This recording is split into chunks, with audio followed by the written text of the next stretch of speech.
It is Film Tangents time, everybody. Welcome back. I am here with me, with myself, and with and also with Jim Carrey. Uh, everybody introduce yourselves. Jack. Jack, back on the pod. How's everybody doing? And we got Jake here, the coolest member, of course, Look, on the podcast. everybody listening, go ahead and like the episode, subscribe to the channel, and if you're a long time listener, or even if you're a first time listener, this is your first time listening to the show, comment who is the coolest member of the. I would love to. Oh man, that'd be the meanest thing ever to see like a ranking of the Film Tangents members. And look, there's three people in here. It's Edward, it's Jack, and it's Jake. And the only two options that you can vote for here are Edward and Jack. Go ahead and vote. Right? Hell yeah! Because otherwise I'd be third by default.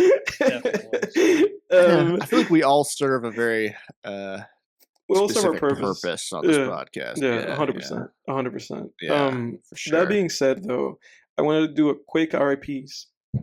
I want to do an RIP to Gene Hackman, who passed away, I think, age 93 in his home. And tragically, he passed away, like, him and his wife, like, were found dead in his home. And from what I read, and this is Gene Hackman, like, the great, great actor, from movies such as Unforgiven, movies such as, the movie where he plays Popeye Doyle. I'm forgetting the name of it right now. Remember the name of that movie? The French Connection. He also has an incredible, like, kind of character performance in the Royal Tenenbaums, like just an incredible actor. He passed away. Apparently, from what the law enforcement said, there was like no weird. They said that there was like no foul play or something like that. Although there's still an investigation because both him and his wife like were found, dead. Damn, that's weird, dude. I did not hear about this. Yeah, it was like this morning or like yesterday night that happened. Wow. So all positive energy. Oh, carbon monoxide. Oh, poisoning really? Is what someone's saying. A suspected. Suspect. Okay. But yeah, he sadly passed away, age 95.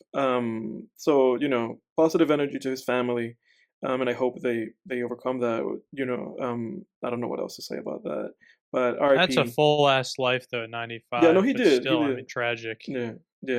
It's yeah, terrible, I mean, if there's an monoxide. age to die, yeah, if there's an age to die of carbon monoxide poisoning, it would be at 95 when you're like, I mean, Yeah. And that was not even meant as a joke. No, like, I know. I'm dead serious. No, like it's like it, not that it makes it less tragic, but 95 is a good run. Unfortunately, his wife seems like she was 64, so that really sucks. Yeah. So I mean, I mean, if anything, if that is actually how it happened, at least I can kind of be a reminder for people like, oh, check your carbon monoxide batteries, which is a real thing. I've had to change those before. I feel like people usually don't think about that. That's usually just a thing at your house that it could just start blinking and you're like, oh, I have to change this.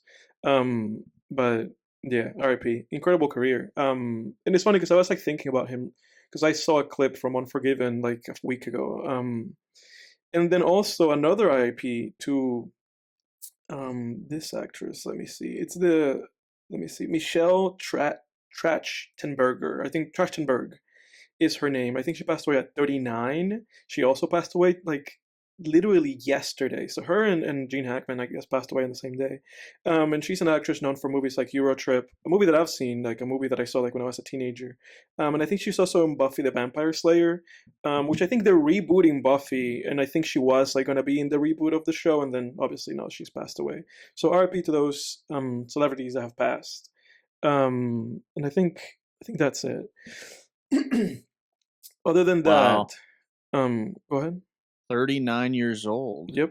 Have you seen any movies? I don't think so. Let me look at her list. She's in Buffy the Vampire Slayer, I guess you said. Inspector Gadget from 99. Yeah, I saw that movie when I was like in preschool. I don't really remember it. Me too. I don't remember anything about it. Yeah, but I remember her from those movies. I remember her. So yeah. Yeah, it's interesting how many people passed away, like film related people, because we talked about Lynch not too long ago. Yeah, I actually was checking out like we checked out the SAG Awards that for some reason they had them on Netflix, And so just like out of curiosity, we put it on, and those are the Screen Actors Guild Awards, which Timothée Chalamet won Best Actor, and then he like made like a very kind of like self-serious speech about how he wants to be one of the greats. I don't know if you guys saw that, but we were No. checking those out. We were checking out the SAG Awards, and they had like the In Memoriam, and the In Memoriam section of the SAG Awards was like 4 minutes long. Like it was humongously long. And I mean, now the Oscars now is gonna have these two names plus anybody else who may be kind of like smaller in film that was not like in the news that they passed away or anything like that. But moving away from that, and in the realm of art, I want to talk to you guys about a topic that we touched on previously, I think last week or maybe the week before that. But I want to hear you guys' like thoughts about this. And this is AI in film and art. Specifically, because of what's going on. I think I mentioned this before that Playboi Carti is getting set up to release his new album. And Jack, I know that you nodded before because he has like this like Ion Music thing that keeps popping up places. And so because of that, a big rumor is that there's like a lot of AI being used in this album. Now, nobody can confirm or deny what's going on. Other than that, famously, notoriously, infamously terrible guy Kanye West has been coming out with music, right? So because he's put out like those Vultures albums with Ty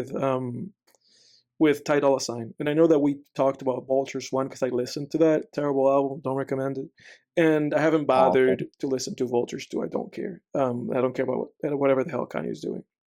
But a thing with Kanye, and the reason why I'm bringing this stuff up is that he has been using a lot of AI in his music. And he's come out and he's basically compared AI to he's been saying that people are demonizing him for using AI. And he's compared it to basically like when he was using autotune back in the day. And he's been trying to say like, oh, AI is great and I'm gonna be in the forefront of it. But then there's clips of him using AI in which basically he just says to the AI like, hey, make this person's vocals sound like this other artist, right?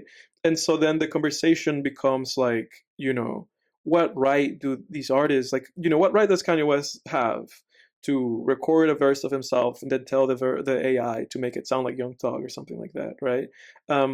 Especially because they're using these open AI systems illegally, right? Because they're feeding these AIs like people's music illegally, right? Because you're not, you can't just like take Young Thug's discography, give it to an AI, and then be like assimilate that sound and then replicate it without some kind of like authorized permission or something like that.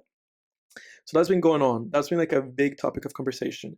And a lot of his songs that have come out recently for like some kind of upcoming album that he has, people keep debating online, is it AI or not, So there's been this big kind of like cloud hanging over music, especially hip hop. Again, because of Kanye, and again, because of what, this new Playboi Carti album may or may not be, and then fans' inability to discern whether it's AI or not. And then on top of that, we have had films that have been using AI lately. I know that movie Late Night with the Devil had like sequences that were literally AI generated. That was a big topic of discussion that caused people to just basically negatively like bomb that movie's like Letterboxd and IMDb with just negative reviews because of the AI. Also because the filmmakers were not forthcoming with the AI, people had to find that shit out. And a topic of conversation about the movie The Brutalist, which we haven't seen yet, because apparently there is some level of AI used in that film, specifically though for accent speech correction. Adrian Brody came out and he said that there's a scene in the movie in which basically when he originally performed it, his accent that he's supposed to have, he did not basically pull it off. And they used AI and audio corrected his dialogue. And it was like apparently like a scene or like a moment. That's been a big topic of discussion with that movie.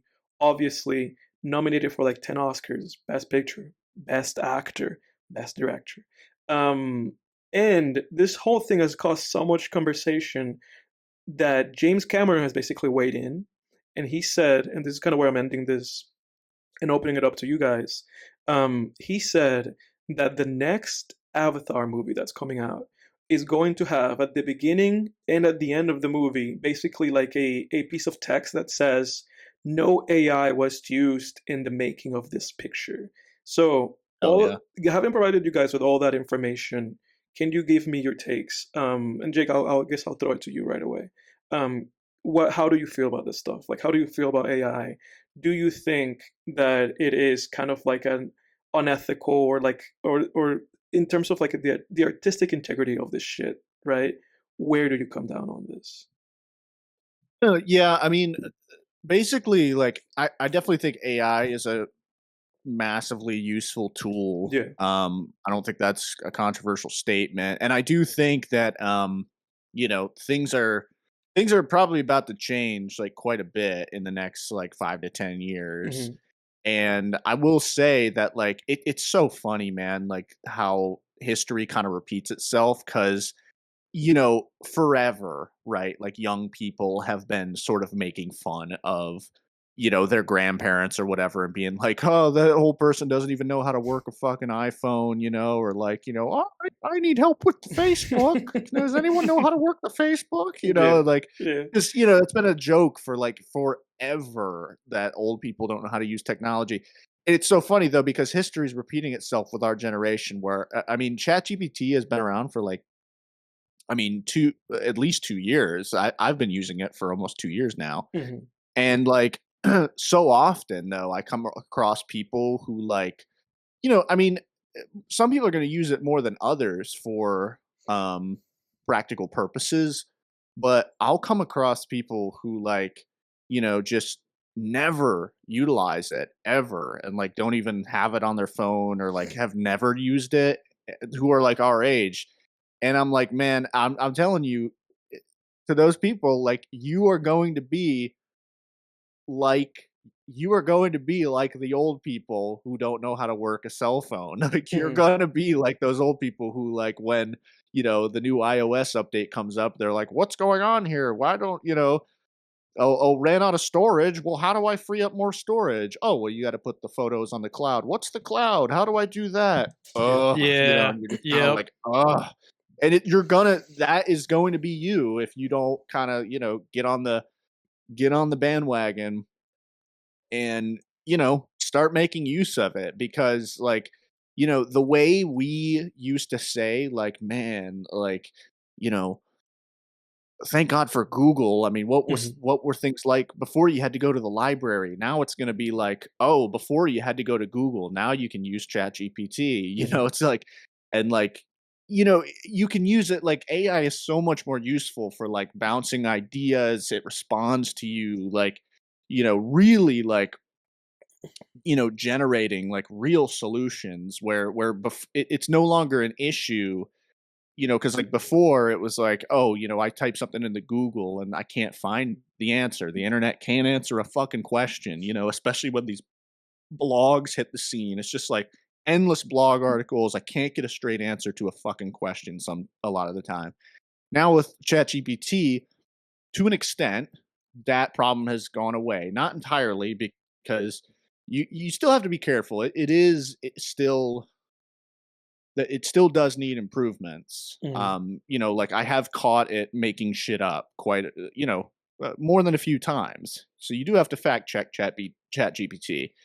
But what I'll say about like artistry is I'm pretty opposed to outright using AI to make art. Hmm. I'm not opposed to using it as like a tool in terms of any more than I'm opposed to using auto tune as a tool to make your voice sound different, Hmm. or Hmm. an echo or any kind of filter, or an amp to make an electric guitar, whatever. um I guess for me and this is just my opinion, I take issue with it when it's like, could you have done this without AI? And the Hmm. answer is no, Hmm. right? So, like, if you're using AI to, you know, I don't know, like in a movie, right? Like if you're asking AI, like, hey, what are some like aspects, like if I'm filming a World War II movie and you ask ChatGPT, hey, what are some ways that I can add to the scene in terms of like authentic, World War II era imagery, and it gives you like a top 10 list. Like, could you have done that without AI? Yes. Right? But you're just using it as a tool. That's much different than being like, hey, ChatGPT, generate Right. a complete World War II era, scene for me. Right. And I think so. That's where I stand. I'm not saying what's right or wrong, but where I stand is like, if you couldn't make it without AI, then I'm not really interested in it, because at that point, it's not even really yours. It's the AI's. And art is human expression. Right. And AI is not human. AI is something else. Right. Sure, it's the product of human intelligence, but yeah, I'm just not really interested. So when you tell me that Kanye, had an AI replicate Young Thug's voice, again, if I pose the question, could he have done that without the AI? By getting Young No. Thug? Right. Exactly. He would have had to get Young Thug in there. Yeah. So the answer is no, he couldn't have done it without AI unless he got the actual person in there, at which point he wouldn't need it. So the question, really the answer is still no. He couldn't have done, if we don't have Young Thug in the room, he couldn't have done it without AI. Yeah, and to that point, like, yeah, and to that point exactly, it's like, what happens when you start doing that and that becomes popularized, and then we've done the make it sound like Young Thug, make it sound like Future, make it sound like Travis Scott a million times, and then it's like there's nobody even experimenting and prominent enough to really like be like pushing the creativity within that space. Like a lot of those artists have made like immense in hip hop itself impacts on what the sound itself sounds like. And if we're doing is imitating a sound, we're not really like expanding on it. Right. It becomes and like I think that it just becomes a machine that eats things, but then we don't have an input to create new things, right? yeah, and that was the first thing that I thought when you brought that up about Playboi Carti using AI on the new album was, that news, that not new but like newer in the last 6 months song Timeless with The Weeknd. Like it sounds like he could have been like, throw Travis Scott's vocal settings on me.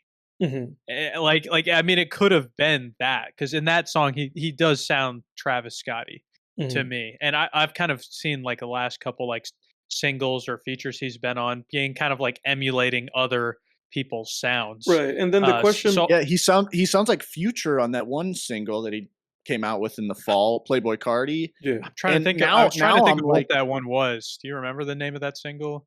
I think it's something Red. I don't remember, All Red? but I think it's All Red. He sounds exactly like Future. I thought it was Future, and now I'm like, well, fuck, did he use a Future filter or something? Right, Like and then an AI? And then even beyond a filter, right? Like even beyond a filter, a lot of the things that, let's say, for instance, Kanye is being accused of is not even rapping it. Like basically just having the AI come up with the lyrics, you know, just basically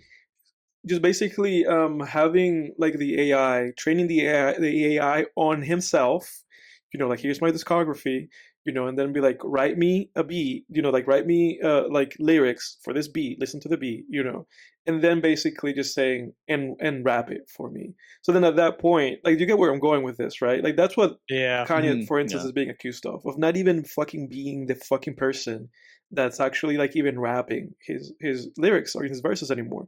And so then the question is like, what is the value of that, right?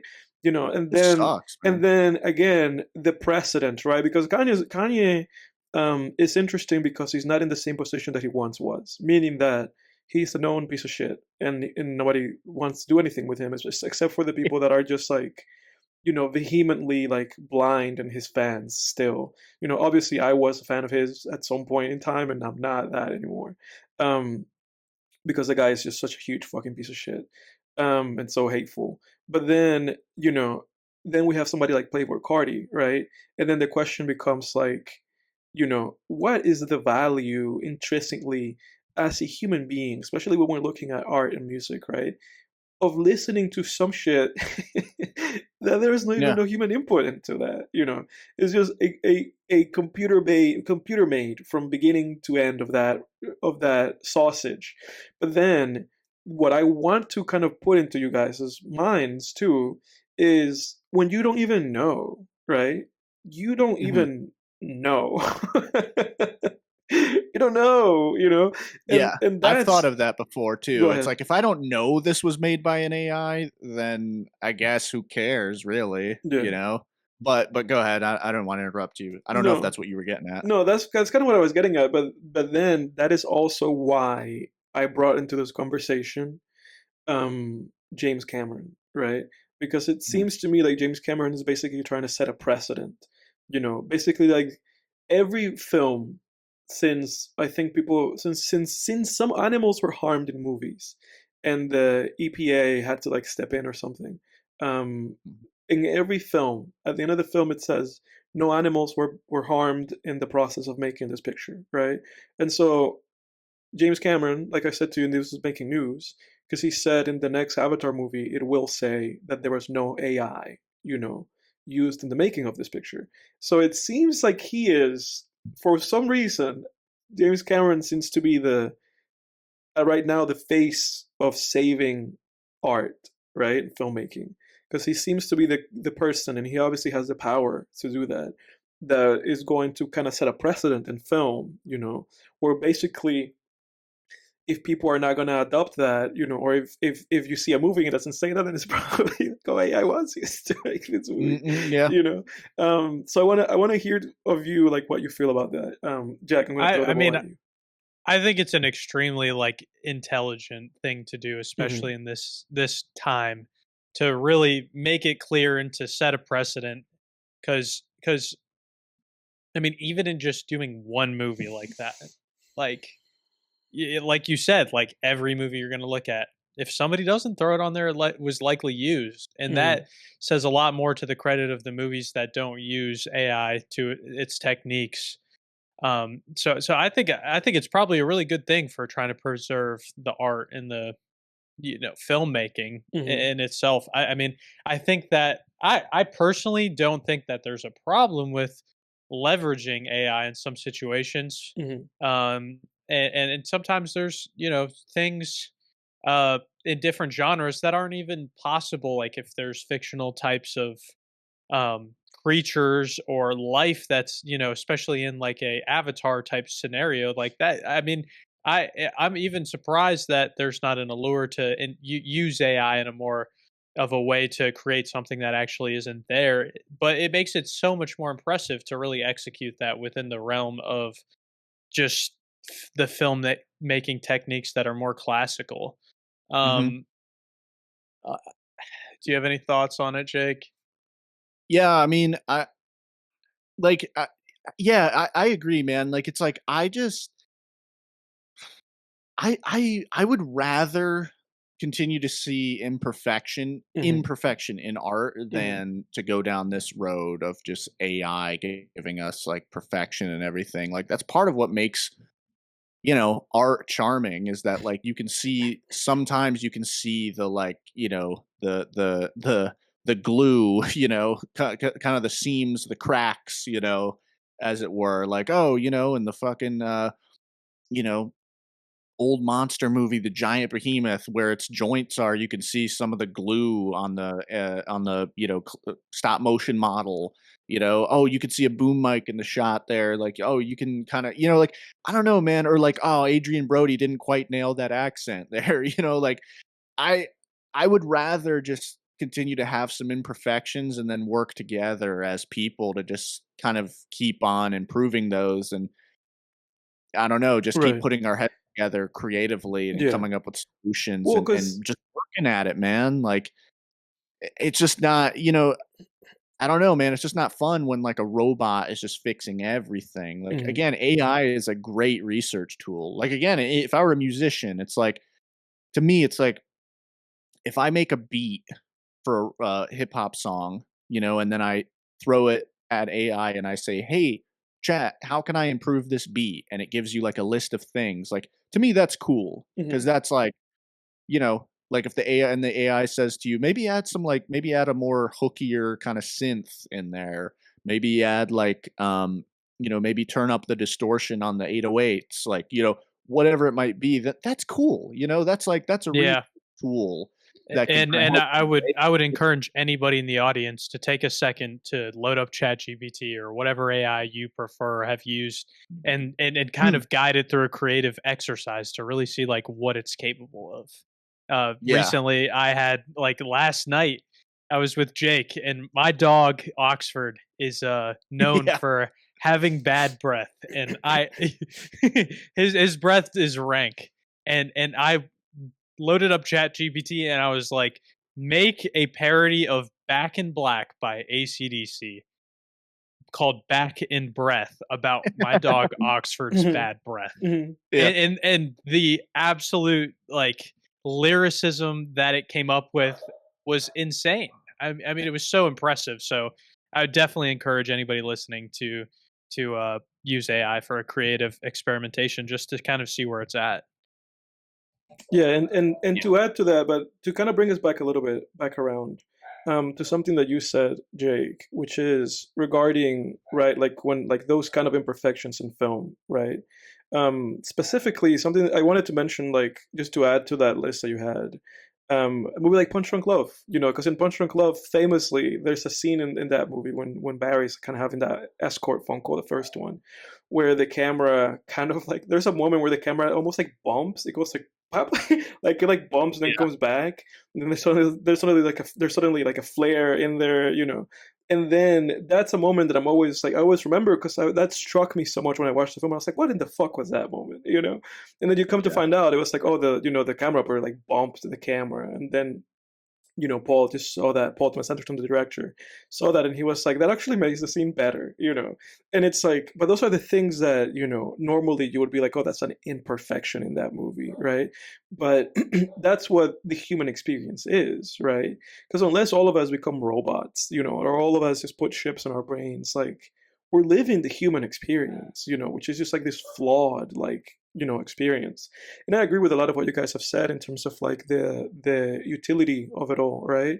And so I guess it's really just about like I guess like the integrity of it all, and having like an understanding of when maybe you lose the authorial element of it, right? Because it's like, at what point do you have to then give ChatGPT a co-writing credit for your story, kind of thing, Right. right? So then it's just like I think it's really just about like you said, it's really just about having like a healthy way of utilizing it as a tool that doesn't then kind of encroach itself to such an extent where then it becomes like like, oh, this thing kind of did this with me, like Yeah. yeah, Yeah. Yeah, because then it's just lame, man, yeah. letting these robots in on everything, but I don't know, man, it's interesting. It's kind of interesting how quickly people are hopping on this. I honestly thought, like, a couple years ago, I was like, "Oh, like, there's gonna be a long period of artists being super resistant to this," but no, that's not what happened. People jumped on it immediately, at least some Mhm. people. Whether it's the brutalist example, the Late Night with the Devil, Playboi Carti, allegedly, Kanye, like, there's people that are just hopping right on this shit, man, and I hope there's more. My hope would be that there's more artists like James Cameron who are wise enough to kinda be like, "No, let's keep, let's uh, keep showing off like our human ingenuity, let's be Mhm. proud of like human achievements, human ingenuity, like and human creativity. Yeah. But I don't know, and it's gonna get, the more advanced this stuff gets and the more people start using like art's gonna get really diluted, man. There's just gonna be Hmm. too many products. Like, Hmm. if you can just get an AI to just make a movie or make a book or make a video game, it's like, in like fractions of seconds, it's just like, because it's going to be exponential. Then I don't know, it's going to almost become like art will become less of a commodity and more like just the words we speak almost, where like, I don't know, it's like conversation. If you look at the world, conversation is like unlimited, right? Like you're never going to ever hear every single conversation or be a part of every single conversation. You're only going to be able to listen in on and be a part of a fraction of all the conversations that happen. And I feel like if and when AI gets advanced enough to produce art in a blink, art is going to become like that, where it's like you're never ever going to be able to, you know, really experience like any significant fraction of like the art that exists. Yeah. Which it's kind of already like that. There's so much media, like no one's ever really gonna. But at least now you can kind of be like pretty well read on most forms of media. But I don't know. Yeah. I'm kind of getting to the point where I'm rambling, but yeah. No, I think that that's like something where it's already like media as a whole, like social media, Spotify, like your TikTok knows, like if you're on TikTok, what things that you like puts you in a box. Like it knows what you like and is going to maximize like your time spending on that platform based on what it knows you like. Same thing for Instagram, for Facebook, for whatever. All these companies are out to try to YouTube engage as much time as they possibly can from us. And once AI popularizes that, I think that could really have an effect on isolating people from each other and being able to experience like more of a holistic view when it's like everything that you're seeing and experiencing is personalized and pigeonholed into what they think you will like and what they think they will be able to extract the most value out of you from, instead of you kind of experiencing and being able to branch out into different forms of things. Yeah, yeah, and I then think that could be a real issue. something the way that I want to cap off this conversation about AI, and this is going to be a recurring topic because this conversation is going to keep evolving, obviously. But what does it mean for you guys? Like Jack, for instance, like if the new Playboi Carti song album comes out, and then we know like for a fact that it's just AI generated, are you going to listen to that album? That's the question. I think at this point, I would listen to it to see what it's capable of. Yeah. But I think From as like a a curiosity consumer, standpoint, I guess. yeah, from a curiosity standpoint, Yeah. I don't think I would value it as much as an album that didn't have it. But I think that it begs the question, and kind of going into an era where AI is going to be utilized more and more.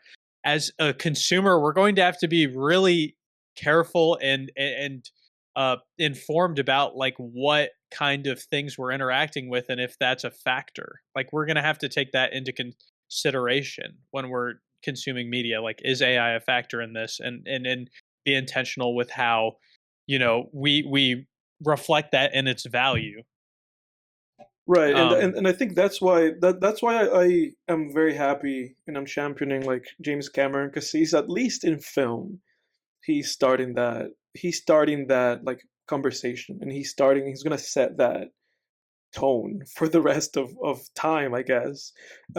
Whereas I guess in music nobody's really step up to be like, hey, you know, I'm gonna put a flag here, and I feel like James Cameron, it has to be somebody like big, it can't just be like Joe Schmo and his two violinists, it has to be like like a Taylor Swift or something, to be like, hey, I'm gonna put this on the cover of my album, like, this is gonna, I'm not fucking around with this. Yeah. Go ahead. And the one other point that I wanted to make was just like we're gonna have to, from a consumer standpoint, again, like be very informed and intentional about like how much we interact with AI. Like, is there going to be a point in technological advancement where we have to get in and like buy into the AI and really leverage it, or we're going to miss the wave and be left behind? Like we really have to be on top of how informed we are about kind of these developments, and make sure that in this day and age we make the right choices, so we're not either left behind and outdated, or just like too far on the forefront of it where we lose some of our like humanity as far as like interfacing with AI. Yeah, 100%. 100%. Yeah, Guys, one thing I want to jump in and say too, like, is I think I think what really will hopefully hammer my point home too that I was making about like art being a product of a human mind and a human creativity, and it's more than that. It's like communication. Like people out there know I'm a big Stephen King fan, and he has an autobiographical. He has a memoir basically called On Writing. It's both a memoir and a kind of like writer's guidebook. Like he offers like it's like a good half of it is his autobiography, and the other half is like practical writing advice from the macro level all the way down to like sentence structure and adverbs and similes and metaphors and things like that. And one thing that he says in one of the early chapters is that writing, and you could really expand this to just art in general, is telepathy. And he talks about like how and he basically says like I wish I had the book in front of me right now. It's over on my shelf, but I'll just kind of paraphrase here. He basically says like, something to the effect of, here, I'll show you, like, picture a chair, right? Okay, now the chair is purple, and it has cushions on it and there's a door behind it. And he says, you see that? He's like, basically, I just communicated with you, without actually being there with you. It's telepathy. And that's what art is, it is telepathy. It is communicating with people who, when you're not even there, right? And I thought that was fascinating. And with AI, we lose that that's lost. I think that's lost, because then it's no longer like when I'm listening to, an album and it was generated by AI, it's no longer like, oh, this is what he or she is saying in this song, and Right. this is how he or she wants me to feel. Exactly. It's like, no, it's just what the fucking AI generated. Especially because, like, at least, like, I don't know if this is any different for you guys, or if this is just kind of the universal experience, which I think for the most part it is, that, when I interact with media, right? Like when I listen to, like a Kid Cudi song, or when I watch, like a fucking, Richard Linklater movie, part of the experience, right, for me is feeling, understood, right? Just being like, oh, in this universe, there's an artist, there's a filmmaker, right? That is going through this world's existence in a way that resonates with me, and I feel less alone, right? Like that's such a big thing with art, right? And with these things, that it's just like it makes you feel like you're not alone in the world, Yes. And then if it's just like, oh, a computer, then you just go like, oh fuck, like we're doomed, not to be, not to kind of blow things out of proportion, but yeah. I agree with you, dude. Yeah, that was a great way to. Yeah, that was well put. But do you guys have any final thoughts on this? If not, I'll transition. Nah, that's it for me. Okay. Me too. I think summed it up well. So in terms of art that connects with people, we have the movie of the week for everybody. I know I'm throwing a wrench on the usual format, but I hope this keeps you guys on your toes. We're gonna talk about the movie of the week. If you usually come for this podcast just to kind of hear us ramble about art and AI, or about stories of angry coaches or what have you, just go down to the timestamps. There's always timestamps on the show, and just you can skip to the next part that you want to listen to. But for this week, we're going to talk about Spike Lee's film from 1989, written, produced, directed, and starring Spike Lee. Do the Right Thing. Again, Spike Lee's all over the place with this movie. Jake, I'm going to throw it right at you. Give me your thoughts, positive, negatives, anything that you want to talk about this film. Yeah, no, this was my first time seeing Do the Right Thing. It's been a long time coming to watch this movie. I've seen at least a couple of Spike Lee movies. I saw Black Klansman. That was a Spike Lee joint. And I think that's it, actually. I'm looking at his movies right now. But I've told you to stay away from the Old Boy remake that he did. Yeah. For God's sake, Spike. Jeez. That's crazy, man. So yeah, Do the Right Thing. Man, I thought I thought Do the Right Thing was, I'm a big fan of these, like, this was 1989, but Mhm, essentially a 90s, felt like a 90s film. mhm, I'm a big fan of, those like 90s hangout movies. Clerks is pretty much my favorite film of all time. mhm. Definitely my favorite comedy film of all time, and definitely one of my top 5 all-time films. Clerks, I like Dazed and Confused. I like, but Do the Right Thing is definitely more of, has, more of a, obviously, socio-political, edge to it. 100%. Yeah. And I've never seen this was definitely one of the more nuanced examinations of racial tension, that I've ever seen. Mhm. Very nuanced, and I was surprised. I was reading some, like, about the critical reception to this movie, and I saw that some people at the time, some critics at the time, panned it because they felt like it was, Exciting kind of, violence. well, they thought it was like inciting white guilt, Yeah. and I didn't feel that, man. I thought it No. was very nuanced. I don't think it painted anybody with a broad brush. No. The The pizzeria guys were as victimized as anyone else in that Yeah, it movie. was It interesting. was, The only I did some research about it too. That the one of the only positive big reviews was like Roger Ebert.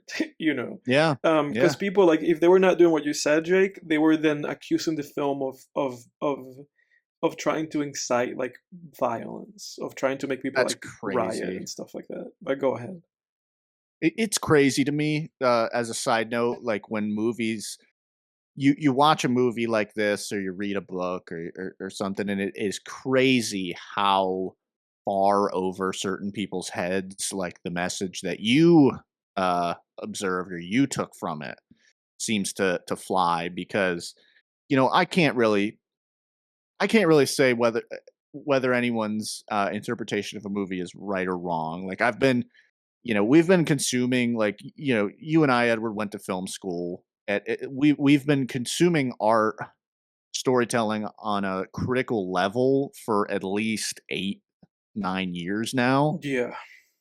So it's like, and in that time, I've learned that, like, you can't really, everybody, like, people are going to have wildly different interpretations of a story, and I have come away from certain stories with a wildly different interpretation than certain other people, and it's okay, But yeah, I am shocked by those interpretations that you just mentioned. Yeah, to add to that, And if you don't mind me interrupting yeah, you, go ahead. I'm No, no, gonna no, I don't. read like that Roger Ebert excerpt. He Yeah. said some of the advanced articles about this movie have suggested that it is an incitement to racial violence. He said those articles say more about their authors than about the movie. Is what he said. And he said, I believe that any Mm, good-hearted person, white or black, will come out of this movie with sympathy for all of the characters. So I just wanted to kind of add that. yes.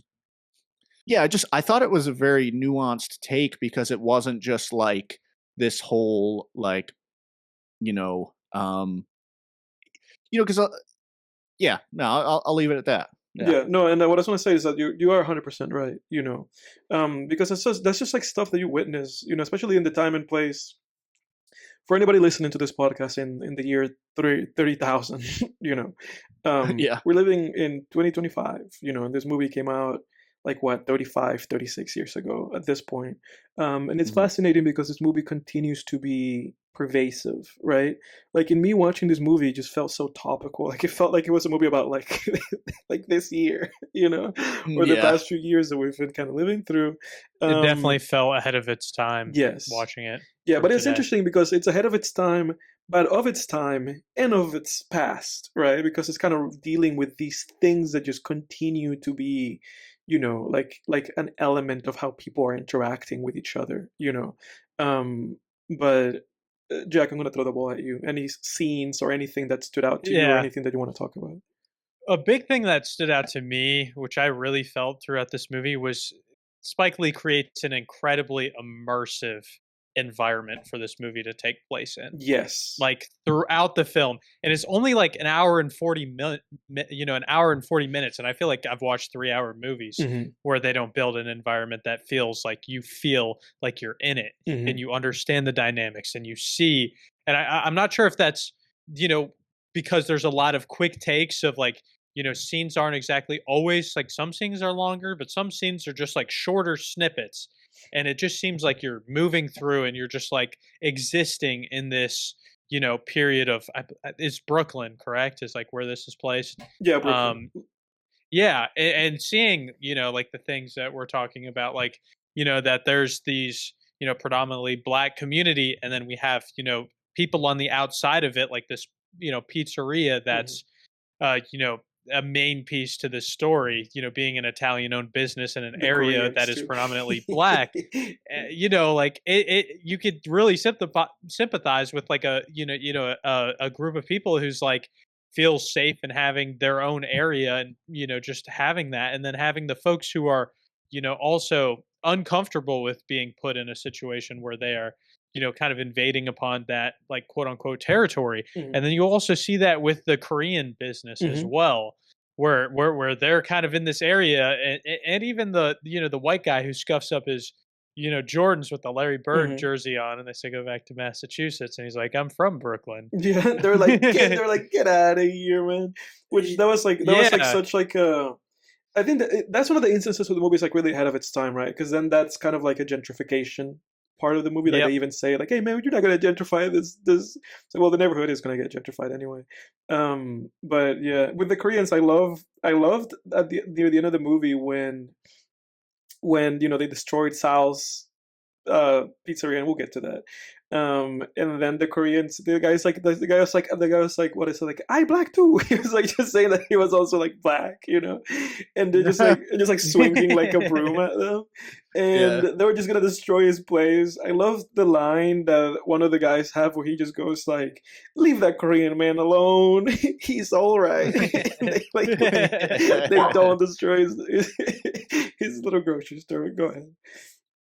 Well, I thought like one part that I thought was really interesting was like the part where I forget who it is, but it's one of the it's one of the black characters where they're like, they basically say like, "Oh, I've been going to Sal's Pizzeria since I was like 4 years old, man. It's the best," And it's like, it was interesting because it's like you see that like, it's like, we all sort of, even though these tensions exist, we all enjoy like each other's cultures, so it's like, why not make that extra leap and just appreciate each other fully, And instead of just each other's music, each other's food, each other's, like when he confronted, really like cool. when Spike Lee when Mookie confronted the I think it's like Pino character, and he's like, "Who's your favorite basketball player?" "Oh, Jordan."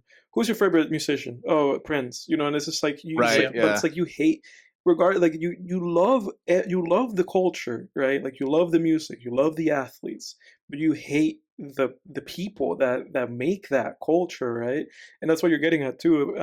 Very fascinating point that the movie was making with that. Well, also Sal was like smitten with Mookie's sister or whatever too. Like, it's like, but then, you cut to a scene where he's like shouting racist things and stuff, and you're like, and it's interesting because it's like, then you're like, well, does this guy really believe this? Like deep down in his heart, if he was smitten with Mookie's sister, who is black, like, it was very interesting. It's interesting to think about, and I think Trevor Noah kind of touched on that in like a segment. I think he was talking about the Joe Rogan incident, where he was essentially talking about like, what makes someone a racist? How many racist things do you have to say before someone is a racist? And he kind of goes into that, and yeah, it's interesting. I'm not saying that Sal wasn't racist, by the way.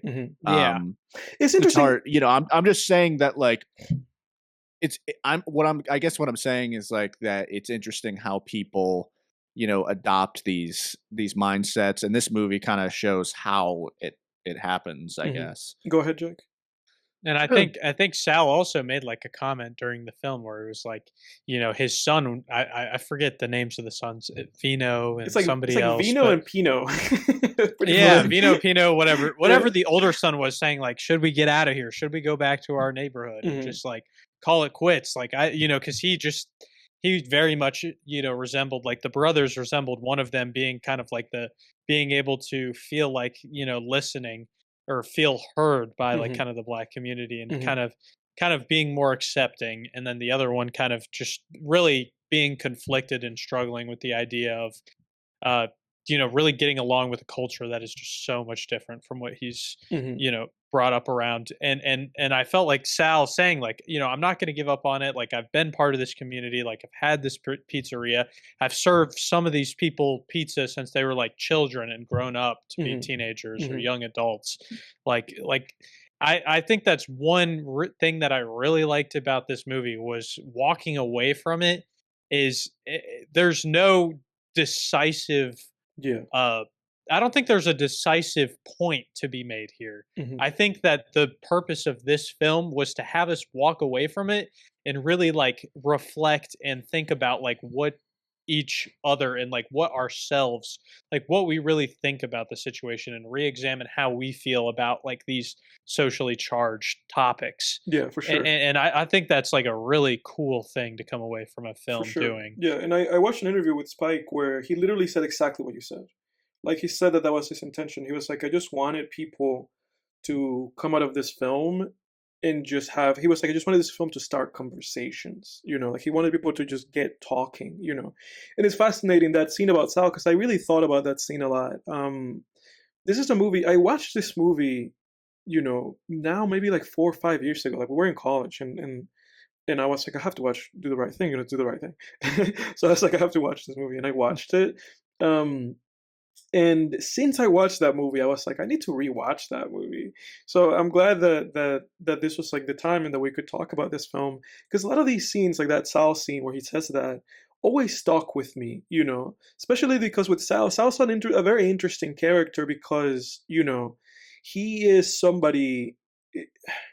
It's almost like his sons in a way also like represent two sides of him, if that makes sense. Yeah. Yep. Where you have Vino, like you said, where he's just like, I'm friends with these guys, like me, like he gets along great with Mookie. Mookie tells him like, hey, you have to stand up for yourself.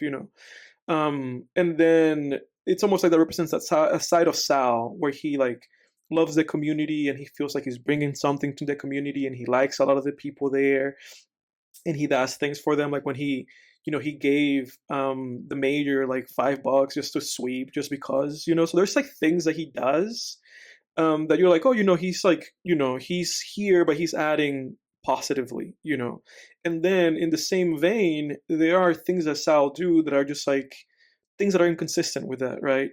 Microaggressions, saying something that it's just like not quite nice. And then obviously we see the explosion at the end. And then also having the background understanding that in that same scene where he says that he's been serving those people, then you also have that kind of other element of it. And I'll pass this on to you, Jake, where he says, that it's like, well, because his son is like, we should move out of here, we should sell the place.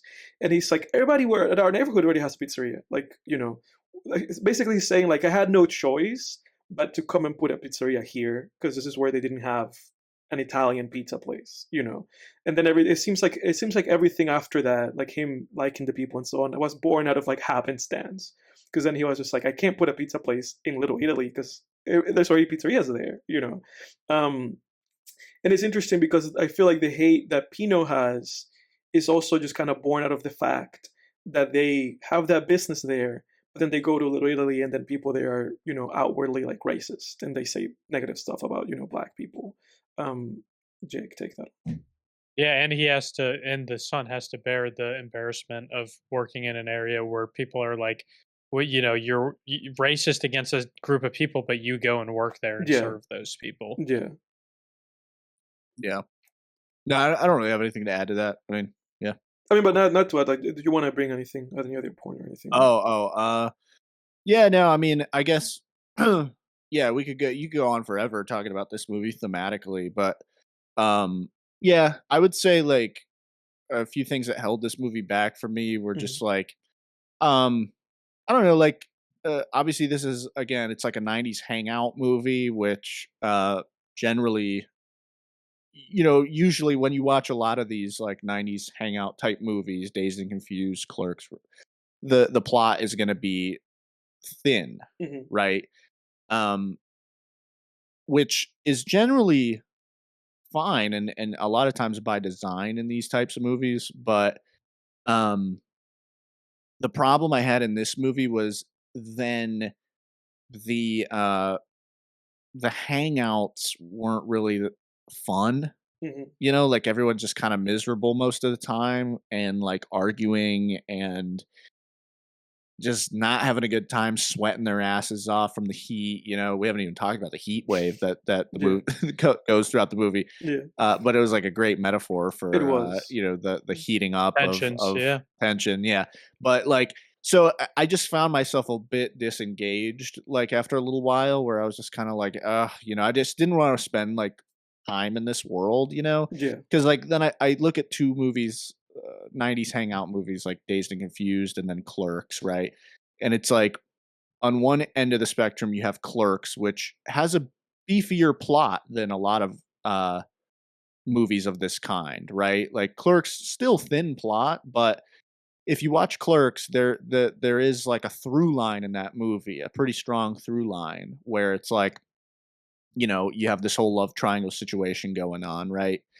And then you look at a movie like Dazed and Confused, at least to my memory, the plot is probably a bit thinner. I know they all are still there is still sort of like a through line in that movie. I can't really remember what it was, but they're all kind of trying to get to this party or something like I think that. it was for that movie. It was about. I think mainly it was about that one guy and whether he would like join the baseball team or do something else, some shit like that. I don't remember. Yeah, you're not thinking of Everybody Wants Some? No, it's Jason Confused. There's a baseball guy in that Oh, movie okay, too. yeah. Yeah. Yeah, because Everybody Wants Some has no plot, like literally. Yeah. Pretty much, but but Dazed and Confused, but I guess that's actually probably a better example is Everybody Wants Some, because that has no plot, but the hangouts are fun, Yeah. right? But then this movie, the problem is it kind of has neither, where like there's not much of a plot really, like there's no real like plot or like not many subplots either. And when I say plot, I mean I'm not saying things don't happen. Yes, things happen, but a plot in terms of like character wants something, trying to get, goes on some sort of Yeah, a you have issues. journey. I've realized that you have issues with these kind of movies because Yeah. you don't like A Serious Man by the Coen Brothers, and this is a very similar movie to this one. No, Like I've no. realized that when the movie doesn't like that have those kind of like delineations, you like don't like them very much. I mean, no, like I'm not a stickler for like plot. Like I don't need. I mean, I like Everybody Wants Some. There's Yeah, no plot movie, but yeah, I'm saying there's got to be something in place of that. And for like Everybody Wants Some, it's like fun, right? But in this movie, in Do the Right Thing, it's like, all right, well, the plot is paper thin, but there's also not much like fun to be had either, mhm, or and I guess you could say the replacement for it would be the socio-political themes, but for me, that's just, I don't know, it's like not really enough, I yeah, guess. yeah, Like the themes were enough in and of themselves, but I'm just saying like as a complete replacement for plot, it just wasn't really enough for me. And yeah, so I kind of just, I don't know, I didn't really, I wouldn't be like itching to rewatch this movie yeah, um at any point besides to just get my brain working again and have conversations like this. yeah. Yeah, What do you and do? You I feel feel the similarly, Jeff? same way. Oh, I see. Yeah, I feel the same way where I feel like a movie that isn't inherently fun or like has a lot of like funny, enjoyable, or like, gives me dopamine in the form of like an action scene or like things like that. Like a lot of movies have a lot of different ways to bring enjoyability and fun to a movie that I think that what, even though I really enjoyed this movie and think that the socio political themes are like really important topics and very great things to like bring up and to have conversations about, and like walking away from the movie, liking that it kind of gets people thinking about it, that I feel like there's a ceiling on how far that can really take you, as far as like really taking the film to like the level of like a 10. Yeah. I don't think that thematically, um, this movie just has the ability to kind of elevate me past just being like, this movie has a great message. This movie's, creates a really, immersive environment. Like I've said, like you really, get a diverse like amount of characters to really kind of understand the environment that they're in. But uh, there's not a lot to be had in terms of enjoyment here. One of the things that I did really like though, from kind of being a main character's perspective, is having somebody who has a foot in both areas of kind of what this movie's trying to convey. Having a foot into the community and being a part of the Black community, having a foot into the pizzeria that's uh Italian Americans who are in an area where they're not necessarily welcome in some ways, but also welcomed in other ways. And I found that fascinating. And this is the first time I picked up on this, funnily enough.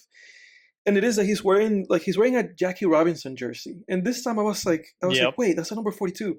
I was like, is that Jackie Robinson? And then I was like, holy shit, it is a Jackie Robinson jersey. So I found that really fascinating, right? Because of Jackie Robinson, for those who don't know, he was the first like Black baseball player that was in Major League Baseball, because before it was just segregated. Before it was just like Black baseball and white white baseball was a Major League and Black baseball was just Black baseball. And Jackie Robinson was the first guy to break that barrier, the first guy to be like in a baseball team. And I with this movie, when I picked that up, I was like, holy shit, because I realized like, oh, that's the statement that he's trying to make about this character, right? Like you said, Jack, that he's part of this community, but he's working at Sal's, right? And so he's having to navigate being able to be part of that world and be employed by Sal, right? And then also be part of his own community, And then I think the movie is also trying to kind of examine how a lot of the time people in those positions have had certain responsibilities like hoisted on them, right? Because for Sal, Mookie was not just a delivery man, but he was also kind of like a bouncer, when Gus Fring was acting up a fool, he told before he opened his Los Pollos Hermanos, he told Mookie, he was like, Mookie, get him out, and I was like, Mookie's not, it's like he's just the delivery guy, but somehow he also has to like deal with basically the other members of his community that Sal finds problematic, right? And so then he has to say that to Giancarlo Esposito's character, Bugging Out is his name in the movie. He has to tell him like, hey man, like stay away from him for like a week, because he's like, you're throwing poop on my party, like I work here, I need to keep this job, So I find that really fascinating. A lot of young guys in this movie, because Giancarlo Esposito's in this movie, John Turturro's in this movie, Martin Lawrence is in this movie, like a bunch of guys. Sam Jackson's in this movie. A lot of just like early career roles. Goodfellas, the dude from Goodfellas who the guy, they were spraying his car, which that was a really good like precursor to the hose scene. Like that was a great foreshadowing, because I even thought of that when they were spraying that guy's car. I was like, this is giving me shades of like the civil rights movement with like the fire hoses and everything, and of course that comes in later. Thought that was interesting. But very fascinating. A lot of, like I said, a lot of young guys in this movie. It's interesting. Like the issues that you've had with these movies, or that you guys have kind of both have a little bit, in terms of kind of like the progression, and then how the movie handles like the characters and plot and so on. I think I had that feeling when the first time that I watched this film. Like I think I also kind of had a little bit of a gripe with that, and that's why I wanted to rewatch this movie, because on the rewatch for this film, for me, I had like that, all that stuff just kind of washed away, and then I was just kind of left very aware of like what was going on, and maybe what certain things we're trying to do. But I 100% I can see how that's an issue with this film. A question that I wanted to ask you guys in regards to this movie is, how did you guys feel, or what was your like reaction, right? When the whole thing escalated into into a fight between Sal and the Boombox guy, Radio Raheem. Like, how did you guys feel about that? I mean, I felt like it was built up throughout the entire movie very Yeah. well. Like we have Yeah. flashes of, the police and how they kind of interact with this community and have very stereotyped kind of opinions about this black community. Seeing this isn't the first time Sal took out his bat Hmm. and trying to, get somebody to respect his shop and to kind of abide by his rules. And then just also kind of the buildup of radio being this character that is just walking around having his music blaring, just not really giving a fuck about respecting anybody else's space or happenstance in this environment, and just kind of being like, I'm the guy who has the loudest music and you're just gonna have to deal with it. Hmm. And once you kind of mesh all of those things together, like I felt like it was a very natural way for this conflict to finally come to a climax and to happen. Yeah, the only thing that surprised me was that Sal didn't kill somebody, because at the beginning of the movie, he says, "Oh, man, I'm gonna kill someone today." Yeah. And when he said that, I was like, "Oh, he's gonna kill somebody." Somebody died, but Like, yeah, he didn't. right, He yeah. didn't directly So kill them. I thought he was gonna, like, have, like, a shotgun under his, like, table or something and, like, snap and kill somebody. I Yeah. knew, like, we were building to something crazy, but I thought that or something, something like that, I don't know, like, with his bat, whatever. Hmm. Um, so that's the only thing that surprised me, was that he didn't kill somebody, because I Yeah. was like, when he said that, I was like, "Oh, there it is. That's it. He's gonna kill someone." And Um, go ahead. but yeah. And then finally, I want to ask you guys, like, what was your take on Mookie, right, and what he did at the end of the movie? Where he took that trash can and threw it through Sal's shop. Like, what did you guys think he was gonna do when he first started doing that shit? And then how do you feel about what he did, right? Because then, obviously we have the title of the movie, and we have that at some point at the beginning of the movie, the mayor tells Mookie, like, "Hey, Mookie, always do the right thing," right? And then it's like, okay, what is that, right? So I want to hear you guys like thoughts on I guess what the conclusion of this movie is ultimately, and what that might represent, or what that might mean, for us. Yeah, I Mm. mean, I don't know. It's like, to me, it's like maybe Mookie saw Sal as just sort of like a, um, I don't know, kind of like a, I don't know, just sort of an opposer of like civil rights, I guess, in terms of the fact that he, wouldn't hang up the photos of black individuals up on the wall, Hmm.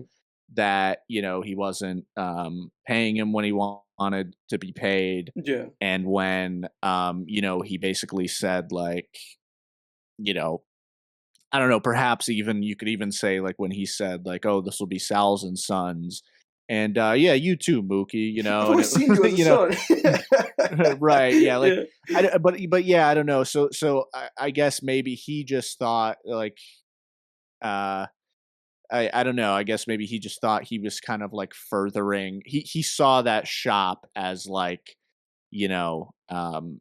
the enemy after all of that stuff. I don't know. That's kind of the best I could come up with. I was a bit Hmm. surprised by that too. Yeah.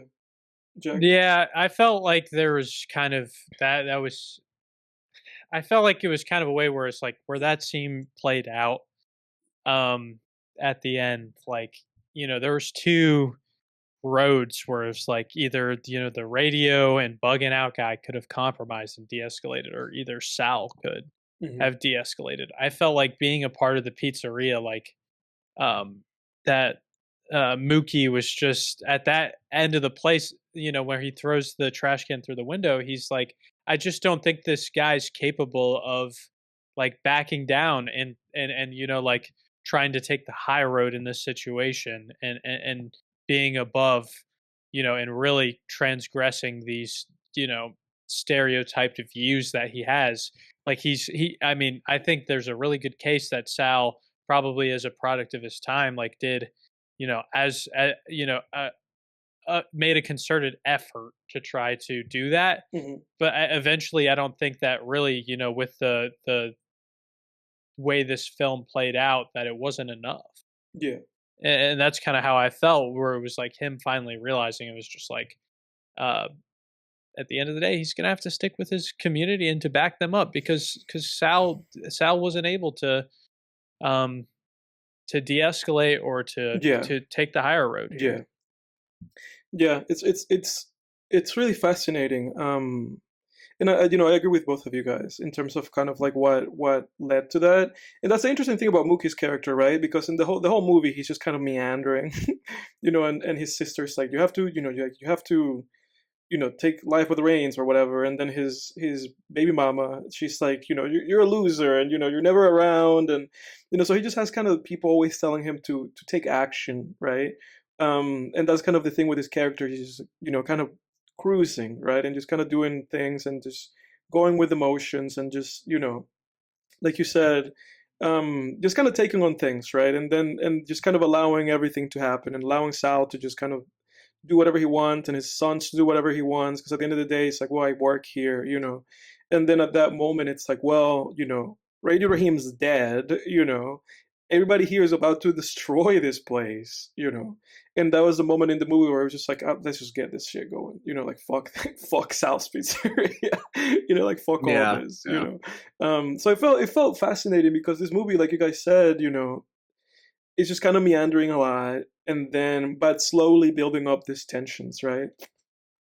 And showing us all these scenes of like what people think about each other, like those kind of like, talking to the camera, like kind of fourth wall shots, those POV shots where everybody's just kind of saying a bunch of racial slurs about everybody else, So it's just like, we're just continuously building towards what happened in the movie, and then Radio Raheem dies, and then it's like, it almost felt like this explosion, this kind of catharsis moment, right? And then I found it fascinating, kind of the next morning when Mookie's like, oh, I gotta go get paid, and he goes there and Sal's there, and he's like, Sal, I want my money, and he's just like, this is not even gonna pay for the window that you broke, and he's like, give me my money, and Sal goes into this whole like, oh, I built this place, and Mookie's like, well, insurance is gonna pay for this, um, and then Sal just like crumples the money and just like throws it at him, and the whole exchange they have where he's like, you pick it up," and then it kind of ends there, and you're like, I guess Mookie got the upper hand, and he picks up the money at the end and leaves. Um, Very interesting. It's funny. I want to read this. Spike Lee claimed that one of the original producers at Paramount demanded that the last moment in the film was a hug between Sal and Mookie, and Lee refused, and he said it would be a Hollywood bullshit ending, like some kind of Spielberg ending, and that he wanted the epilogue to remain truthful to the characters, and so he took the project to Universal Studios. So he moved it from Paramount. That's so funny. Yeah, but I guess before we end this thing, what are you guys' ratings? Like, how do you feel about this movie? Yeah, I would say the movie's like so thematically strong that I would still give this movie like a 7 out of 10, probably, just on the basis of like thematically, and then also just how Spike Lee was able to build up the tension in a really believable way. Yeah, it was so believable, and just like the setting was so believable as well.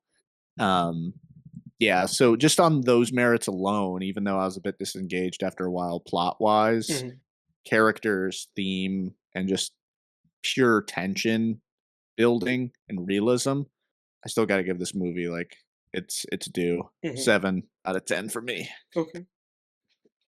Yeah, I'm gonna give it an 8. I felt a little more invested in this than I think you did, Jake, and felt like just kind of like the world building of kind of the characters, of the places, of the real kind of symbolism behind a lot of these characters really elevated it a little past a 7 for me. Um, Given I think that's kind of regardless of whether if I watched it again or not, I don't think it would go further than this. But I'm gonna give it an 8. Um, it's interesting, because like you said, Jack, like, or like you said, Jake, I feel like when I first watched this movie, I kind of had a lot of the similar feelings that you have first time watching it, because I gave this movie a 7, when I first watched it, because of a lot of the same exact reasons. But that's why it bugged me so much that I wanted to kind of rewatch it, because I always felt like there was something else in that movie that I needed to go back to and kind of like re-explore, and honestly, it really felt like fruitful watching this movie a second time. So much so that I want to watch it again. I want to watch this movie like again, like next year. I would love to watch this movie again. Because Spike is such an insanely talented director and storyteller. And I think part of it for me also is kind of like a wallop, because this week I took it upon myself to also watch his Malcolm X movie. He directed a Malcolm X movie from 1993, starring Denzel Washington, and it's like a 3-hour behemoth of a movie. And then I also, and I feel like a lot of these things kind of played into my rewatch of this film, because then I also watched for the first time this week the Ava DuVernay documentary 13th, about like the prison system and the 13th Amendment. So I think coming into this film, having consumed, kind of like this art and media about a lot of kind of these issues, and then entering into this movie, and a lot of this movie also deals with like Martin Luther King Jr. and Malcolm X. The movie ends with 2 quotes from them, and there's a lot of pictures of them. The movie ends with a picture of them too, of the picture of them like shaking hands, which plays into that love and hate theme of this movie, which interestingly enough, Spike Lee stole from a movie called The Night Hunter, like from like the 40s, that I love. It's a great movie. So there's a lot that plays into this movie that I really loved and appreciated, like watching this film. And then I think also a lot of the things that have happened since this movie came out and since I last watched this movie, around like these kind of tensions and police brutality and stuff like that, also kind of had an effect on me, like rewatching this film. So much so that like when that first break happens, like when that's climactic scene, right? Where Sal just kind of has enough and breaks and calls them all kinds of N-words and destroys, Radio Raheem's radio. Dude, that scene got me like really like emotional. Like it was just like it was really intense for me, like watching this movie again. And then the death of Radio Raheem like was really emotional for me in this film. And then kind of the reaction that the characters had, because everybody was just in disbelief, right? The way that they lifted his body and just threw it in the police car and left, and then how everybody was just shocked, everybody just said they killed Radio Raheem, and nobody knew like what to make of the situation. All of those things just hit me like a brick, like rewatching this movie. Yeah, for sure. So for me, interestingly enough, again in a rewatch, this movie is going from a 7 to a 10. For me, this is a 10 out of 10 movie. Oh, wow. Yeah, dude, again, holy shit. It really hit me. And again, I love the Malcolm X movie. I think that movie is great. I don't know if I would recommend the Malcolm X film because it's really radical, because Malcolm X is a really radical figure. And that Malcolm X film, it's not holding punches about the kind of man that he was and the beliefs that he held and the life that he lived. But yeah, 10 out of 10. I think this is a very powerful movie. And I was very moved watching this movie again. Oh, that's wild. That's awesome, man. But yeah, I got to check out that Malcolm X movie. Yeah, it's good. You're gonna have to dedicate a whole afternoon to that movie. Yeah, I know. You got to treat it like a mini series. Either that or just dedicate a whole afternoon, like you said. Yeah, no, but you really do, and it's funny because a lot of these movies were like, I watched this on Prime, I watched Malcolm X on Max. And this movie is leaving Prime tomorrow. Do the right thing. Yeah, Malcolm X is also leaving. Malcolm X is also leaving Prime. So I think Malcolm X is also leaving Max. So I think a lot of these places just have these movies. It's Black History Month. Let's get all these movies in here, and now they're leaving. Right. But yeah, happy Black History Month, everybody. And also for me, it's the Dominican Independence Day. So today's the Independence Day of my country that I'm from. Oh hell yeah! But all of that being said, everybody, I hope that you guys enjoyed this Do the Right Thing conversation that we had. And And for all of those of us that are sticking around, we're moving on to other tangent topics. 8.3 for film tangents. Yeah, 8.3. Yeah. Score. Yeah, we have a 7 and 8 yeah. and a 10. I really debated because I was between a 9. You know what I would give it? Go ahead. You know what I would give it? Oh, no, I'm about to take you off topic, so go ahead. No, I was gonna say I was debating between a 9 and a 10 for this movie, and I was like, I'm just gonna fucking give this movie a 10. Like it was just like such like a truck with this movie for me this time around. But go ahead. I was just gonna say, you know what is a 10 for me is the freaking poster for this movie. It's so good. It's great. It's so yeah, dude. It's so colorful. Like how it's just like a completely like blue street beneath them, and then like those yellow letters, that red car. Like really nice to look at. Really pleasing to the eye. Yeah. Great poster. Yeah. No, I really have gained so much appreciation for Spike Lee in just 1 week. You know, just watching Malcolm X and watching this movie again. You know, I've forgiven him. We should watch Old Boy. I've forgiven him for Old Boy, but I'm not gonna. I'm gonna pick. That's gonna be my pick. I'm not gonna watch Spike Lee. I'm not gonna watch Old. I'm not gonna watch Old Boy again. If you make Old Boy the rewatch, I'm just gonna read the Wikipedia article and be like, yeah, that's what happened in that movie. Bring it to the podcast. You do that. That could be the next Film Flame, maybe. That's a good idea. The actually, Old Boy. Yeah, that's a good idea. I haven't seen it. Yeah, that's a way to force me to actually watch it too. Oh man, hell yeah. Okay, everybody, leaving Do the Right Thing behind. I have a work conversation for you guys. Hopefully this will get kind of work shit going. But I've had this topic actually written down for a while, and it is a Monday to Thursday work week with no holidays. What are you guys' thoughts about that? With no holidays? Mm-hmm. Wait, so like we'd work on Christmas? Like basically, it's like if we could have like a pitch, right? Like if you could pitch and be like, hey, we work Monday to Thursday, and then we're off Friday, Saturday, Sunday, right? But we just lose those like 11 holidays that we have throughout the year. Like, would you make that trade, or would you rather keep the holidays? I mean, mathematically, we're getting like what, 52 days back? Yeah. If we do it like that, I would sacrifice fucking Christmas in a heartbeat, dude. I don't give a fuck. I work during Christmas. But that, because we could just move all that shit to like a weekend. Like we could move Thanksgiving from a Thursday to a Saturday. Yeah, and then like, or like, I don't. Yeah, probably. I'll do it, dude. Honestly. If we just working Monday to Thursday, then you're off for 3 days. I think it's too much to gain to hold on to holidays just for nostalgia and tradition. I think, like Jake said, it would just be adapted, and our calendar would just look different. Yeah. Go ahead. There's so many holidays we don't even get off either. No. It's like there's no like Easter's on a Sunday. Easter sucks, dude. Easter's a sucky holiday. We don't get St. Patrick's Day off. We don't get Halloween off. No, there's so much like we only get. Like I said, it's literally 11 days, like 10 or 11 days. That's it. Yeah. Would you still get vacation time? Yeah. Okay. Yeah. Then yes, definitely. Because then I could just use my vacation for the holidays if I have 3-day weekends. Week. If I really wanted to.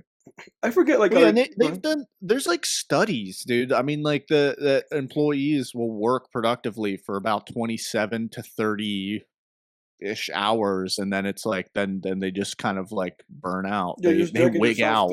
Yeah, and then it always feels like the weekend's just so short. It's like Saturday, Sunday, and then you're back to it again. It always feels like you're not. Like you're barely like getting somewhere, and then you're like, "Oh, I have to go do this again. I have to do this." I know, man. Yeah, I know, dude. Oh, yeah. What were you gonna say, Jack? I was gonna say for my job, some periods of like, especially towards like December, end of the year, not a lot's getting done, and it's almost like just kind of like a hush hush, like people aren't really working around these times, or if people are taking days off, like nobody's actually who's not taking days off is actually doing anything. So it's like a weird culture thing where it's like, no, December's just like almost like a 2 weeks off. I also I got pissed off, like if there's any human being that I've been pissed off lately at is fucking Elon Musk. I've been Hate pissed that at guy. Elon Musk. I fucking hate that guy. And it's funny because at some point, Such a douche, dude, it felt like at some point people liked him. Like, oh at, yeah, at big some point time. people liked him, and people were buying his fucking cars. Fuck those fucking cars.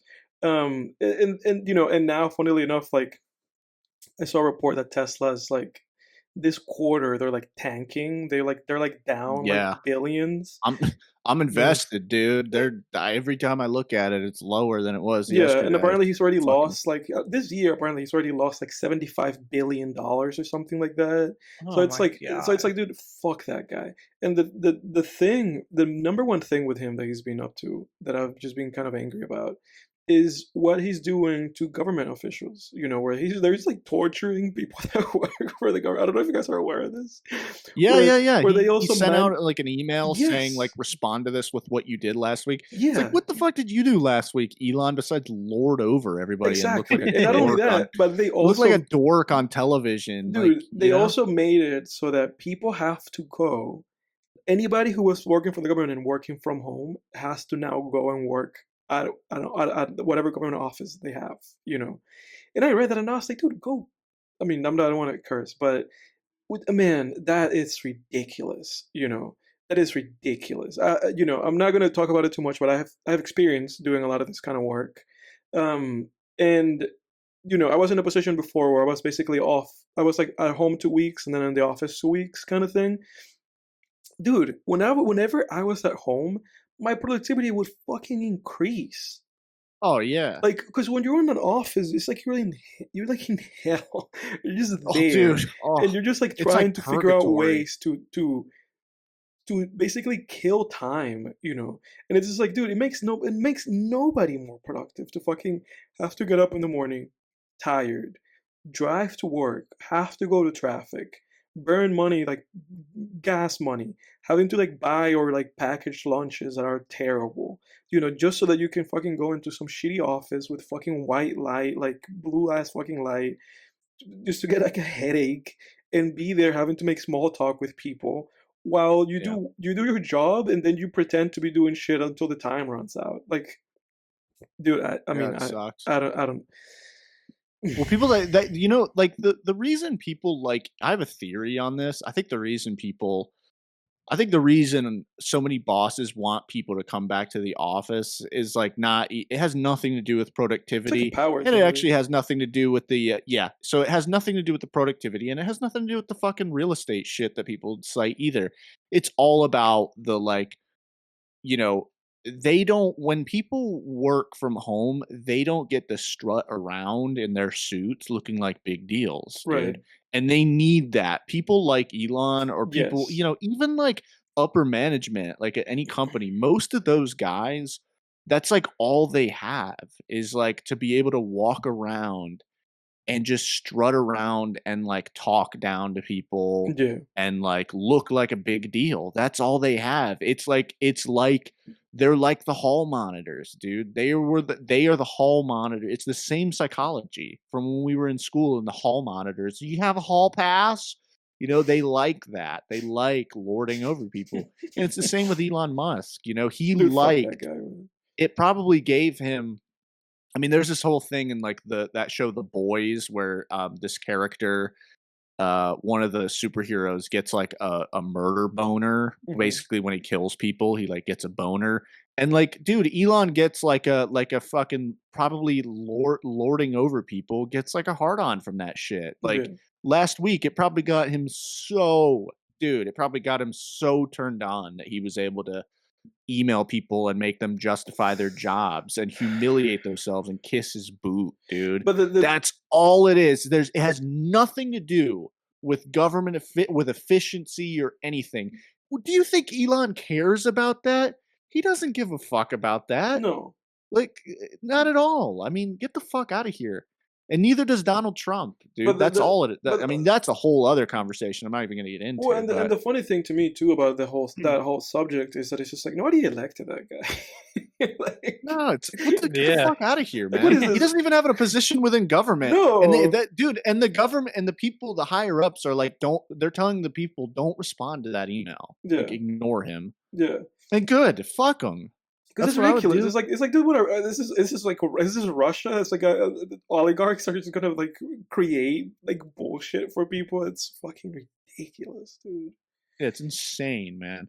Yeah, and it's like, yeah, I don't know, fuck, Dude, so stupid. I know, but it's like, it's like, oh, I know, it's like, it's like, oh, you're the like richest man in the world. It's like, yeah, fucking good for you, man. I know like everybody wants to be the richest person or everyone wants to be rich, but you know what, dude, you can go fuck yourself, man. Like, cause yeah, it's like you want to be a fucking tyrant, man. Like, I don't know, man. I don't think people are gonna go for it, dude. People are gonna catch on. But then again, it's like it's this whole thing, right? Like it's this whole thing about this whole shit we've been talking about, like the workforce, right? And about like about what people want, right? This like 4-day weeks, right? And then about this horseshit that we have to just live through, right?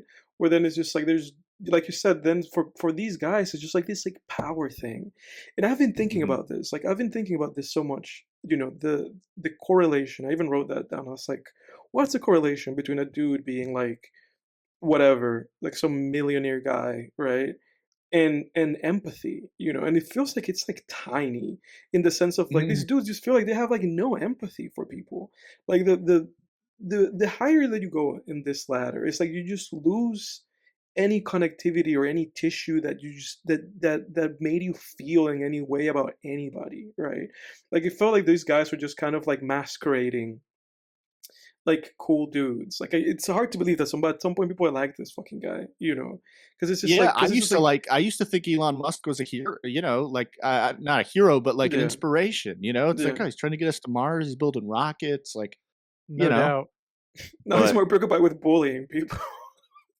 Yeah, that's all it is. Yeah, it's really sad, man. Because it's like, yeah, no, but you hit the nail on the head, Edward. Because it's like what it is like these jerk offs that walk around the office like strutting around with their suits and ties, who don't do anything, by the way. Like I've been in that environment, dude. I used to, just a few years ago when I first went into the workforce, I was in an office full time, and I saw those suits coming in and out, and I'm like, they don't fucking do anything. All they do is walk around babysitting people and telling other people what to do. Yeah. And that's their job. Especially, you really see it in sales, because at the bottom of the pyramid you have the base, which is the salespeople who sell, and then every level of the pyramid above that is just another level of people telling those below them what to do. That's all it is. So like I got promoted one up to mentor, and then above me I had supervisors. Above supervisors were managers, and above managers was the director. And it's like all it is the director telling the managers, why aren't there any sales? The managers saying the supervisors, why aren't there any sales? So on and so on, until you get down to the fucking salespeople who are like, because people are saying fucking no to me because your product sucks. Yeah.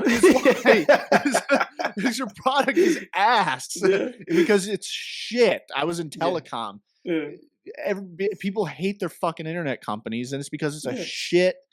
It's garbage, dude. Yeah. And like, but it's like those dudes that strut around in their suits, or people who strut around in their suits, like it doesn't matter. It doesn't matter to them that the mom, the single mother who now has to find a fucking sitter for her kid, has to come back into the office. They don't care. It matters more to them that people come in and see what a big fucking deal they are, because it's not enough for them to once a month or once a quarter get on the site-wide webinar.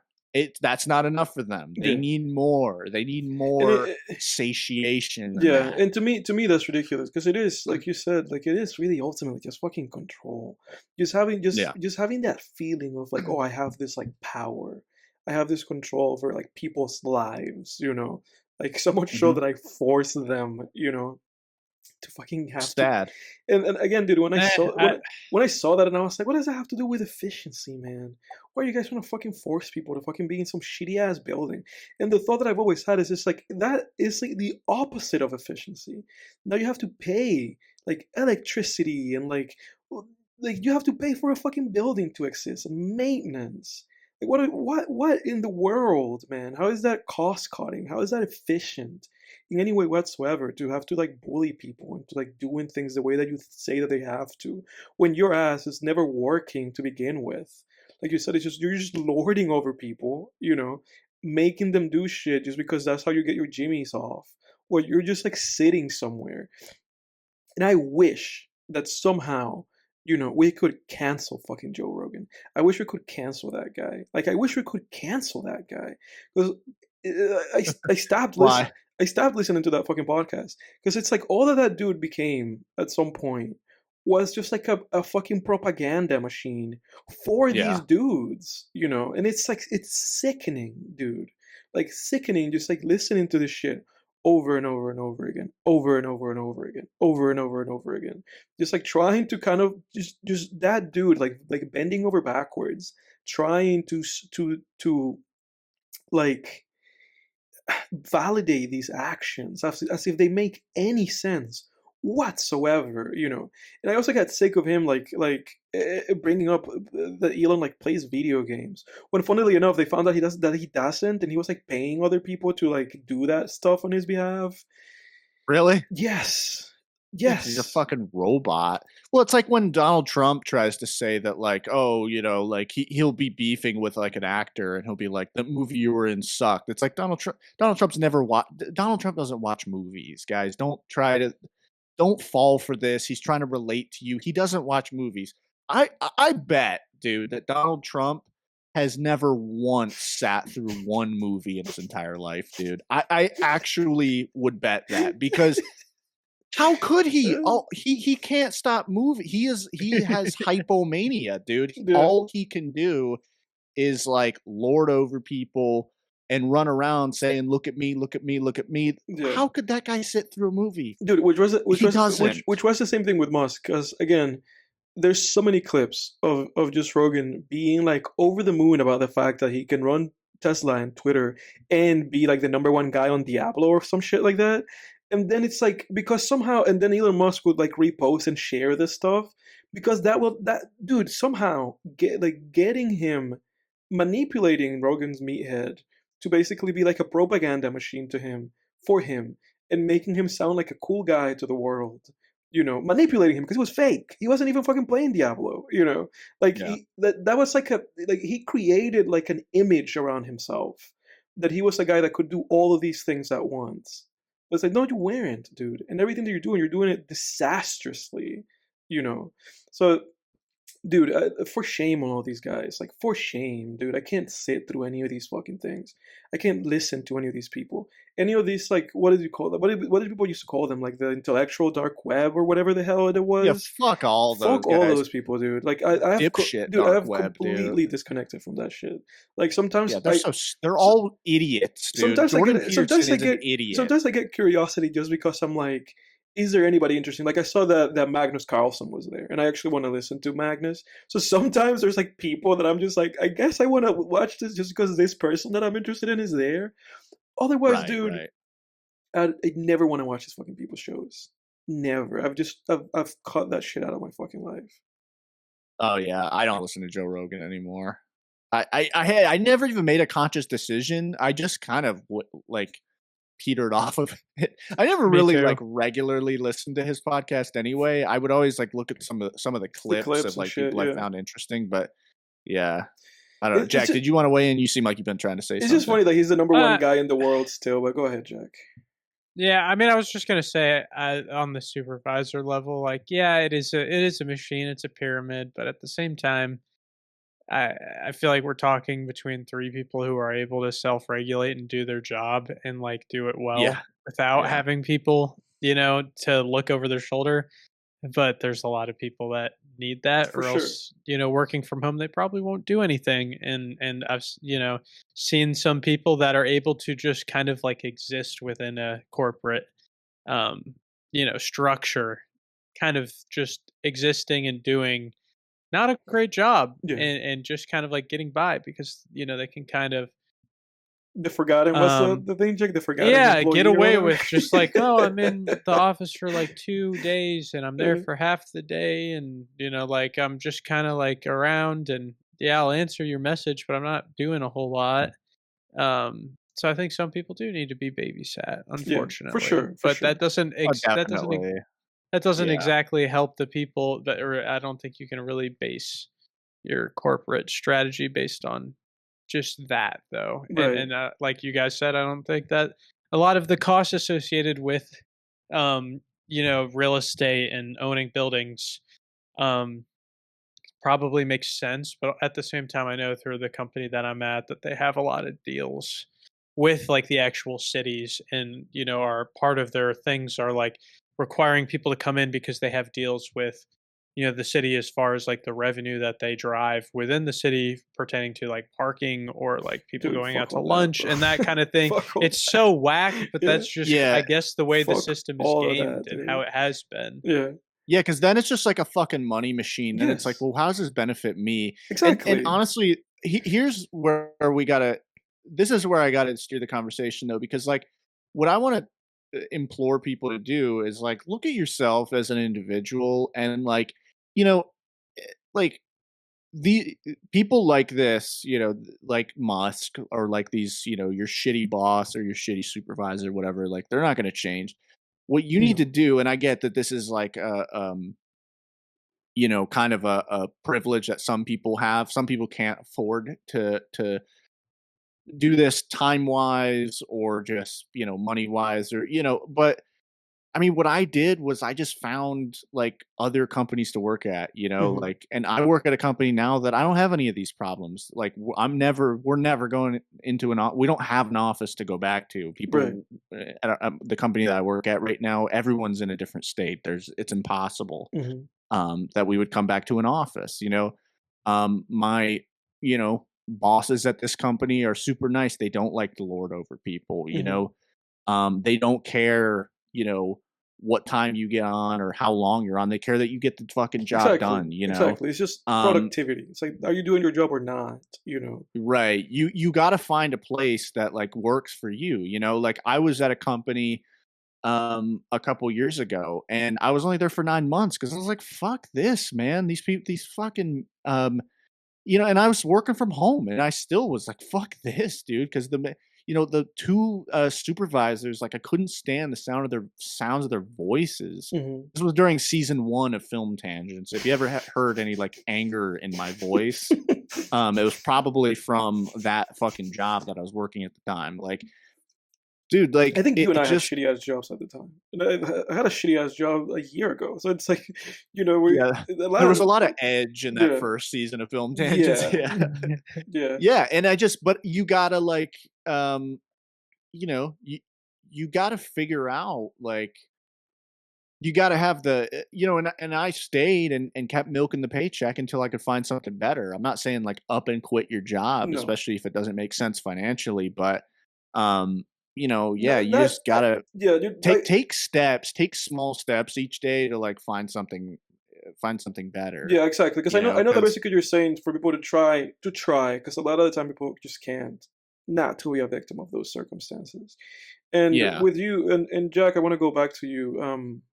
Because you make a perfect point, and when I said fuck that, it was because it just irritates me the fact that these people are just figuring out ways to work with the city to fuck over the employees even more, and profit yeah, from them having to go into the office. But the point that you made was salient, and it was actually perfect because that exists, and that is an element of this that a lot of the time is the element that people use to justify wanting to drag people into these situations. um Jesus Christ. We'll talk about this more. I'm gonna well, pivot. Unless Jake, go ahead. yeah, I mean, I was just gonna say, like, I think a big problem in our culture that you really actively have to like shield yourself from this mindset and figure out a way to fight it and circumvent it again as an individual. Like, I don't believe in like trying to change a system. I don't believe in like bringing people together to try to change a system. Like, just worry about yourself, find a better job for you. Don't worry about trying to like the people who stay in companies and like try. I've seen this so many times where people will stay in a company and just shout at upper management forever ad Mhm. nauseum, trying to get them to change. It's better. You'll save yourself a lot of time and headache just worrying about yourself and finding a new place to go instead of trying to change a system. And what I want to say is that, like, you know, our culture, like in the West, is, or at least in America, because I know Europe, there's European countries that don't have this mindset at all. But free time has become kind of like a commodity, to where it's like not even like it's not even like an expectation anymore or a right, you know, or it's like free time is just kind of like this thing that's like left over, you know, it's like the scraps at the end of the day. And Yeah.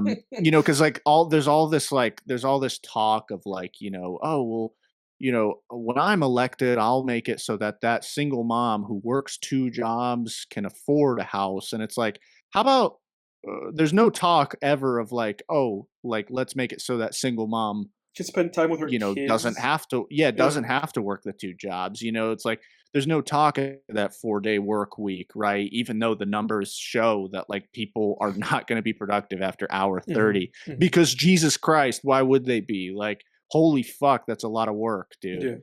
Yeah.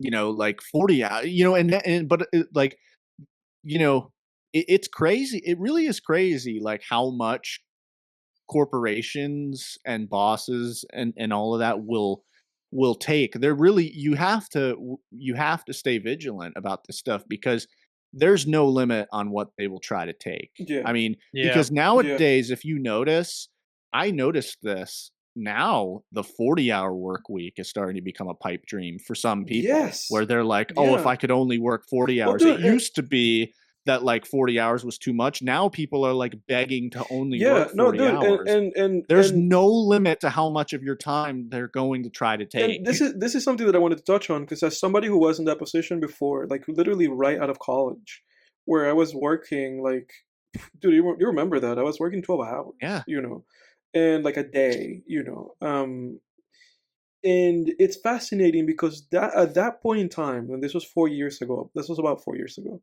at that point in time was when I realized like there should be a law against this, you know. That's Yeah. when I realized that. I was like, companies should not get away with exploiting people just because they need to be employed and putting them in positions of of literally like, I had a word that I wanted to use for this, but it's like it's reckless, you know?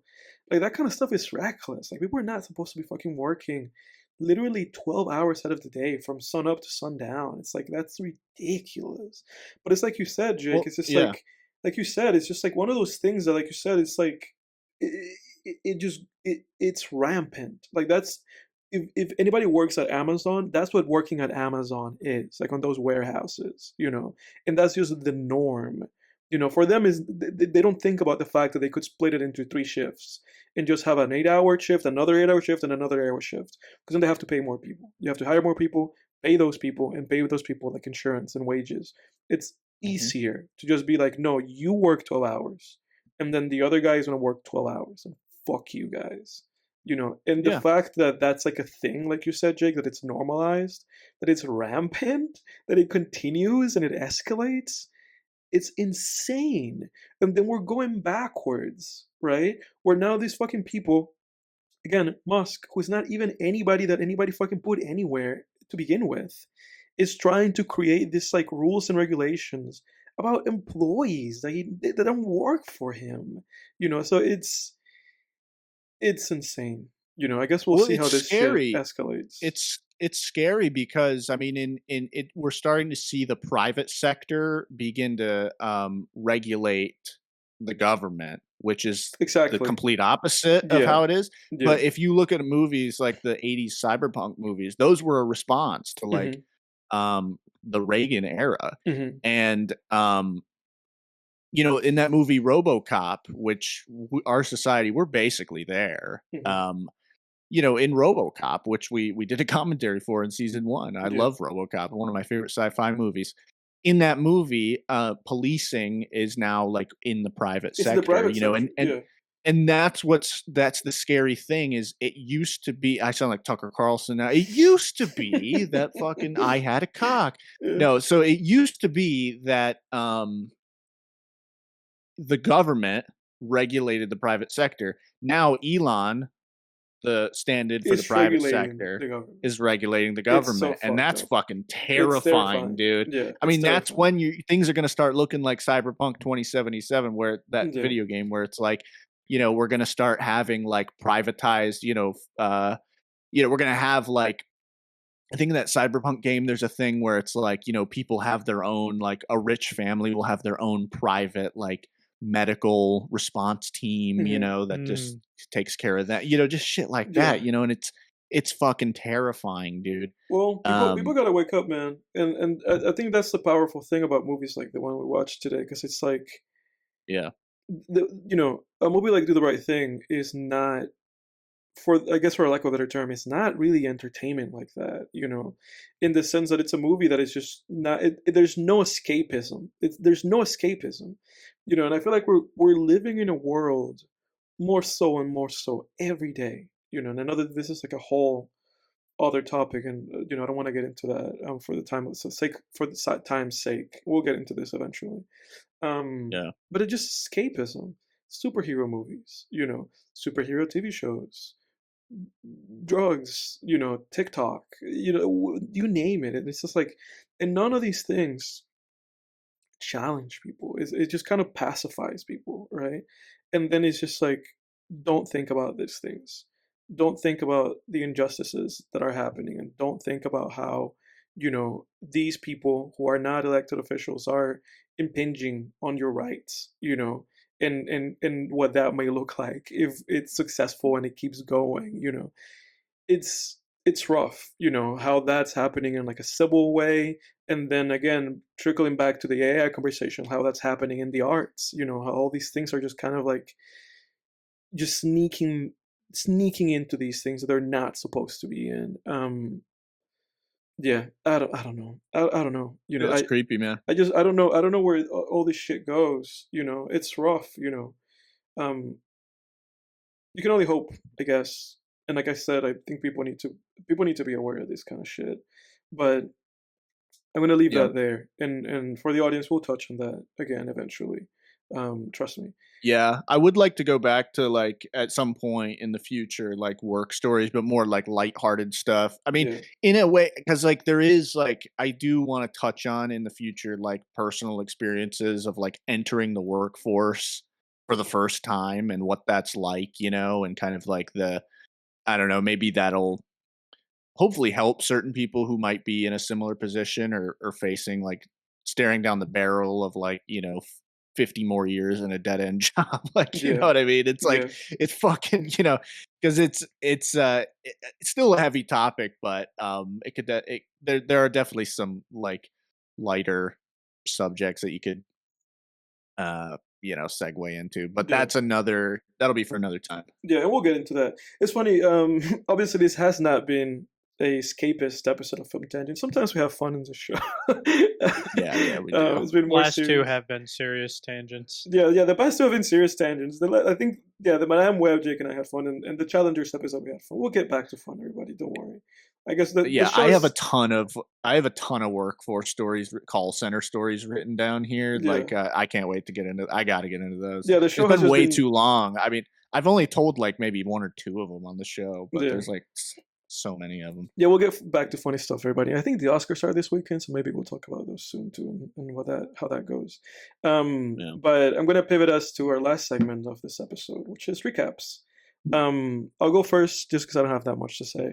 Because I already mentioned two of the things I watched. I watched the Malcolm X movie, about the life of Malcolm X, from little boy to grown man, to the things that happened to him. That if you know history, you know what happens to him.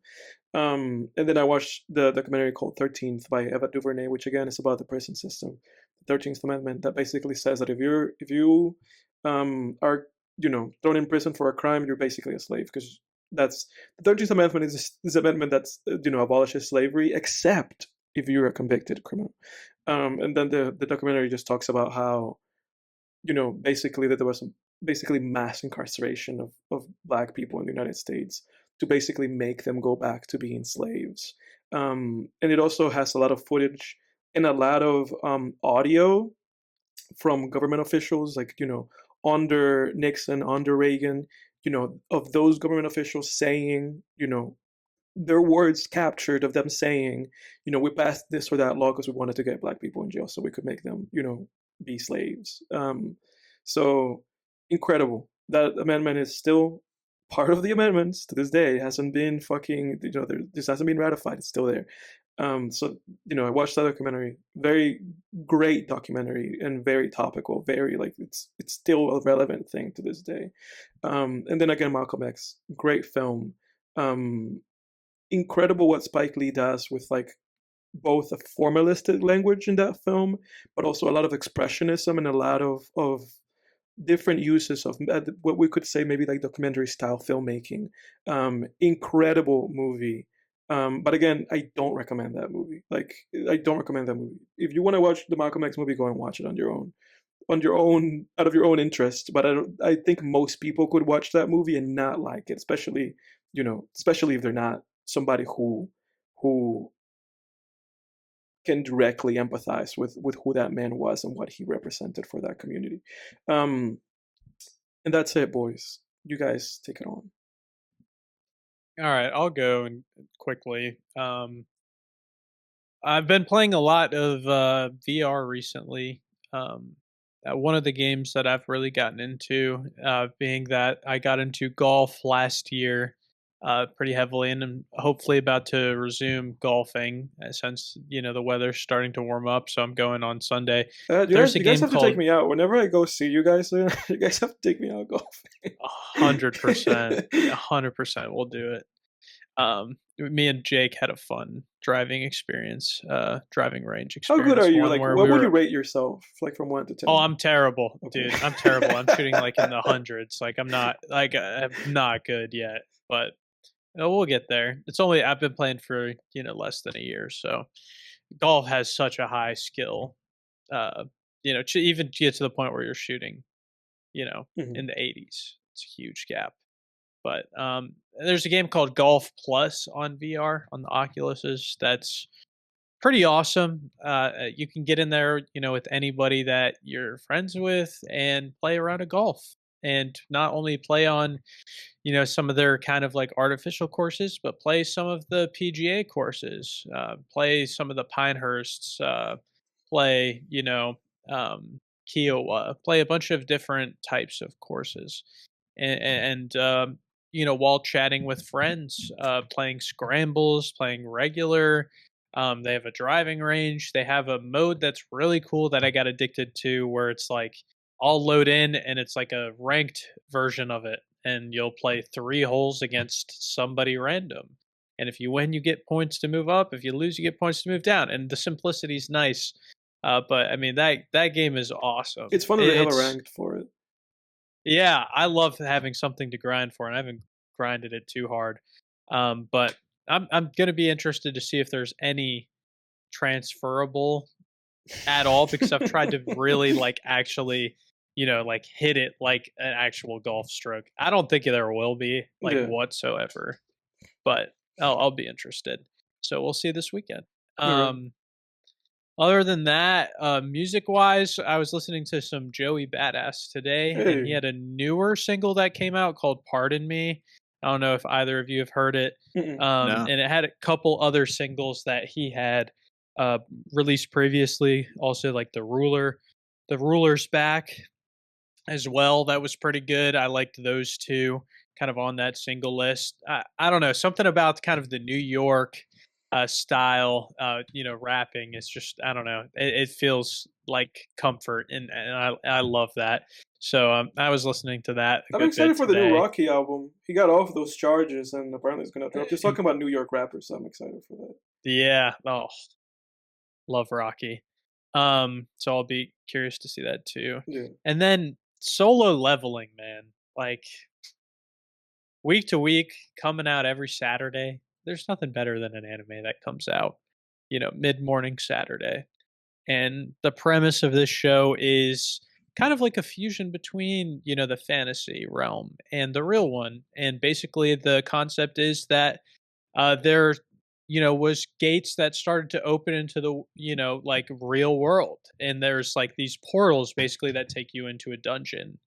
and then humans awaken to be able to have, certain powers to be able to tackle these dungeons, and basically they have to go in and beat the dungeon boss, and that closes the portal, and if they don't do that, there's a chance like the monsters could overrun the city. So there's like hunters ranked all the way from like E rank being the lowest to like S rank being the top.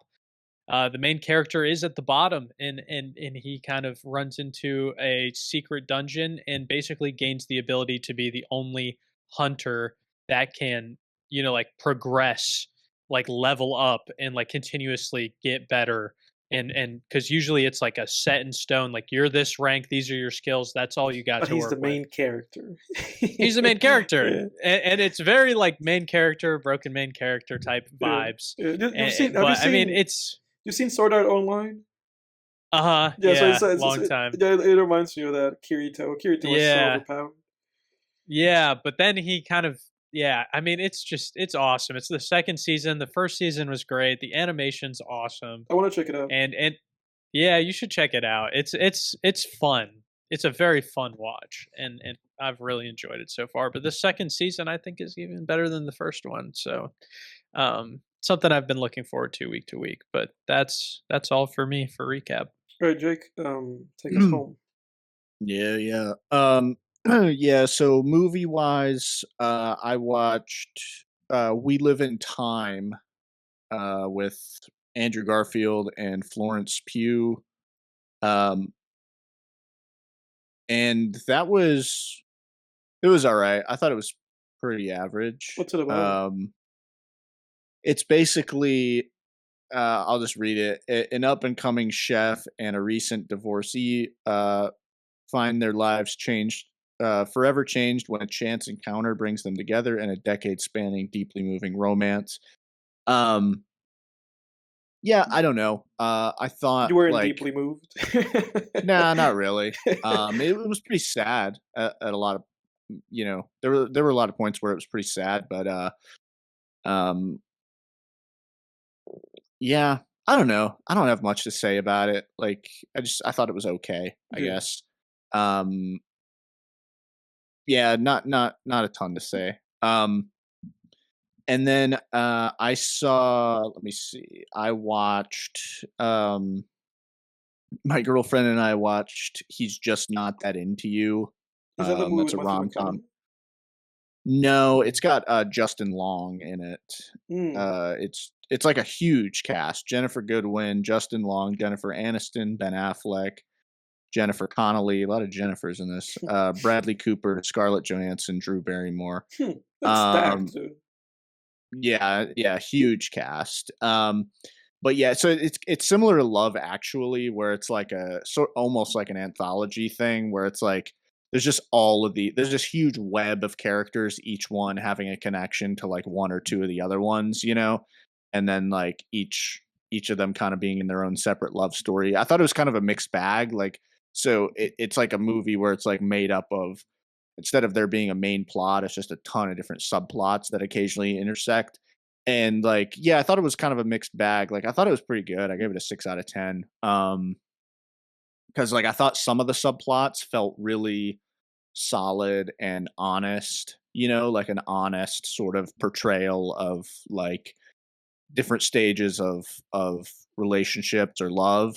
And then then other subplots, particularly the main one, felt very dishonest and contrived and just like yeah, just really Hollywood, like this shit doesn't happen, Mm. and it even has that trope of like the girl being like, I just don't know about this with us and blah blah, and the guy just cuts her off by kissing her, and then it's like, oh, it's so cute, it's like fuck off, film.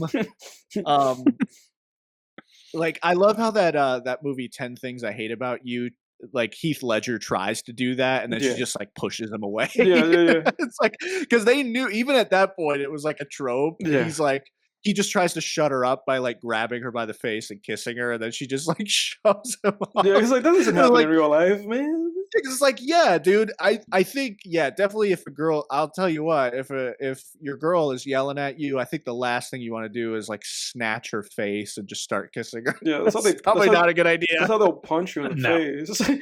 Yeah, that's how you get smacked, dude. Jeez, But dude.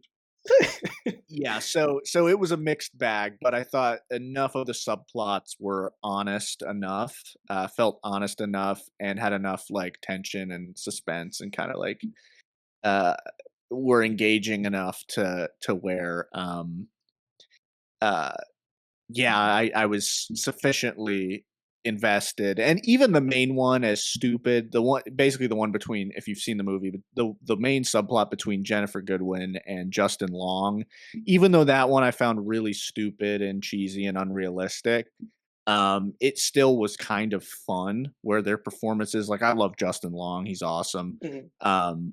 And their performances were great. Jennifer Goodwin's a really underrated actress. Um and yeah, it was still fun enough to where it was like, it was like, all right, I can kind of get into this. So kind of a fun, like, cheesy, um slightly above, I would say slightly above average, but I'll say slightly above Hallmark romantic rom-com. Yeah. And then um and that's it for movies. And then book wise, I just started reading a horror fantasy novel called Empire of the Vampire by Kristoff. If you if you have been in a Barnes and Noble anytime between now and 2021, you've probably seen this book on the shelf in the fantasy section. Very striking cover. I was watching an interview with Kristoff the other day, the author, and he said that he actually told his illustrator he sent his illustrator a bunch of Bloodborne images Mm. for inspiration for the artwork, because the cover, it has a great illustration, but there's also illustrations throughout the novel. Mhm. Um, but yeah, I'm about like 5% the way in, so not very far. But it's basically a high fantasy secondary world setting, so a fictional universe, kind of like a medieval setting. With vampires as the antagonists. Basically, it's essentially, you have this apocalyptic situation where um, it's sort of implied that it's an eclipse, but the eclipse lasts uh, indefinitely. So the sun is basically blotted out, and the world is plunged into eternal night, and now vampires are pretty much taking over, essentially. And so it's an interesting situation where you have these vampires essentially taking over the world and building their own empire. And I thought that was really cool to combine a horror monster with a high fantasy kind of Game of Thrones setting. I thought that was really cool. And this is actually Empire of the Vampire. This is like the kind of fantasy that I write. Like, the novel that I just finished is very similar, where it's very much like a horror fantasy. Um, I pitch it as like Hellraiser meets Dune, basically. Mhm.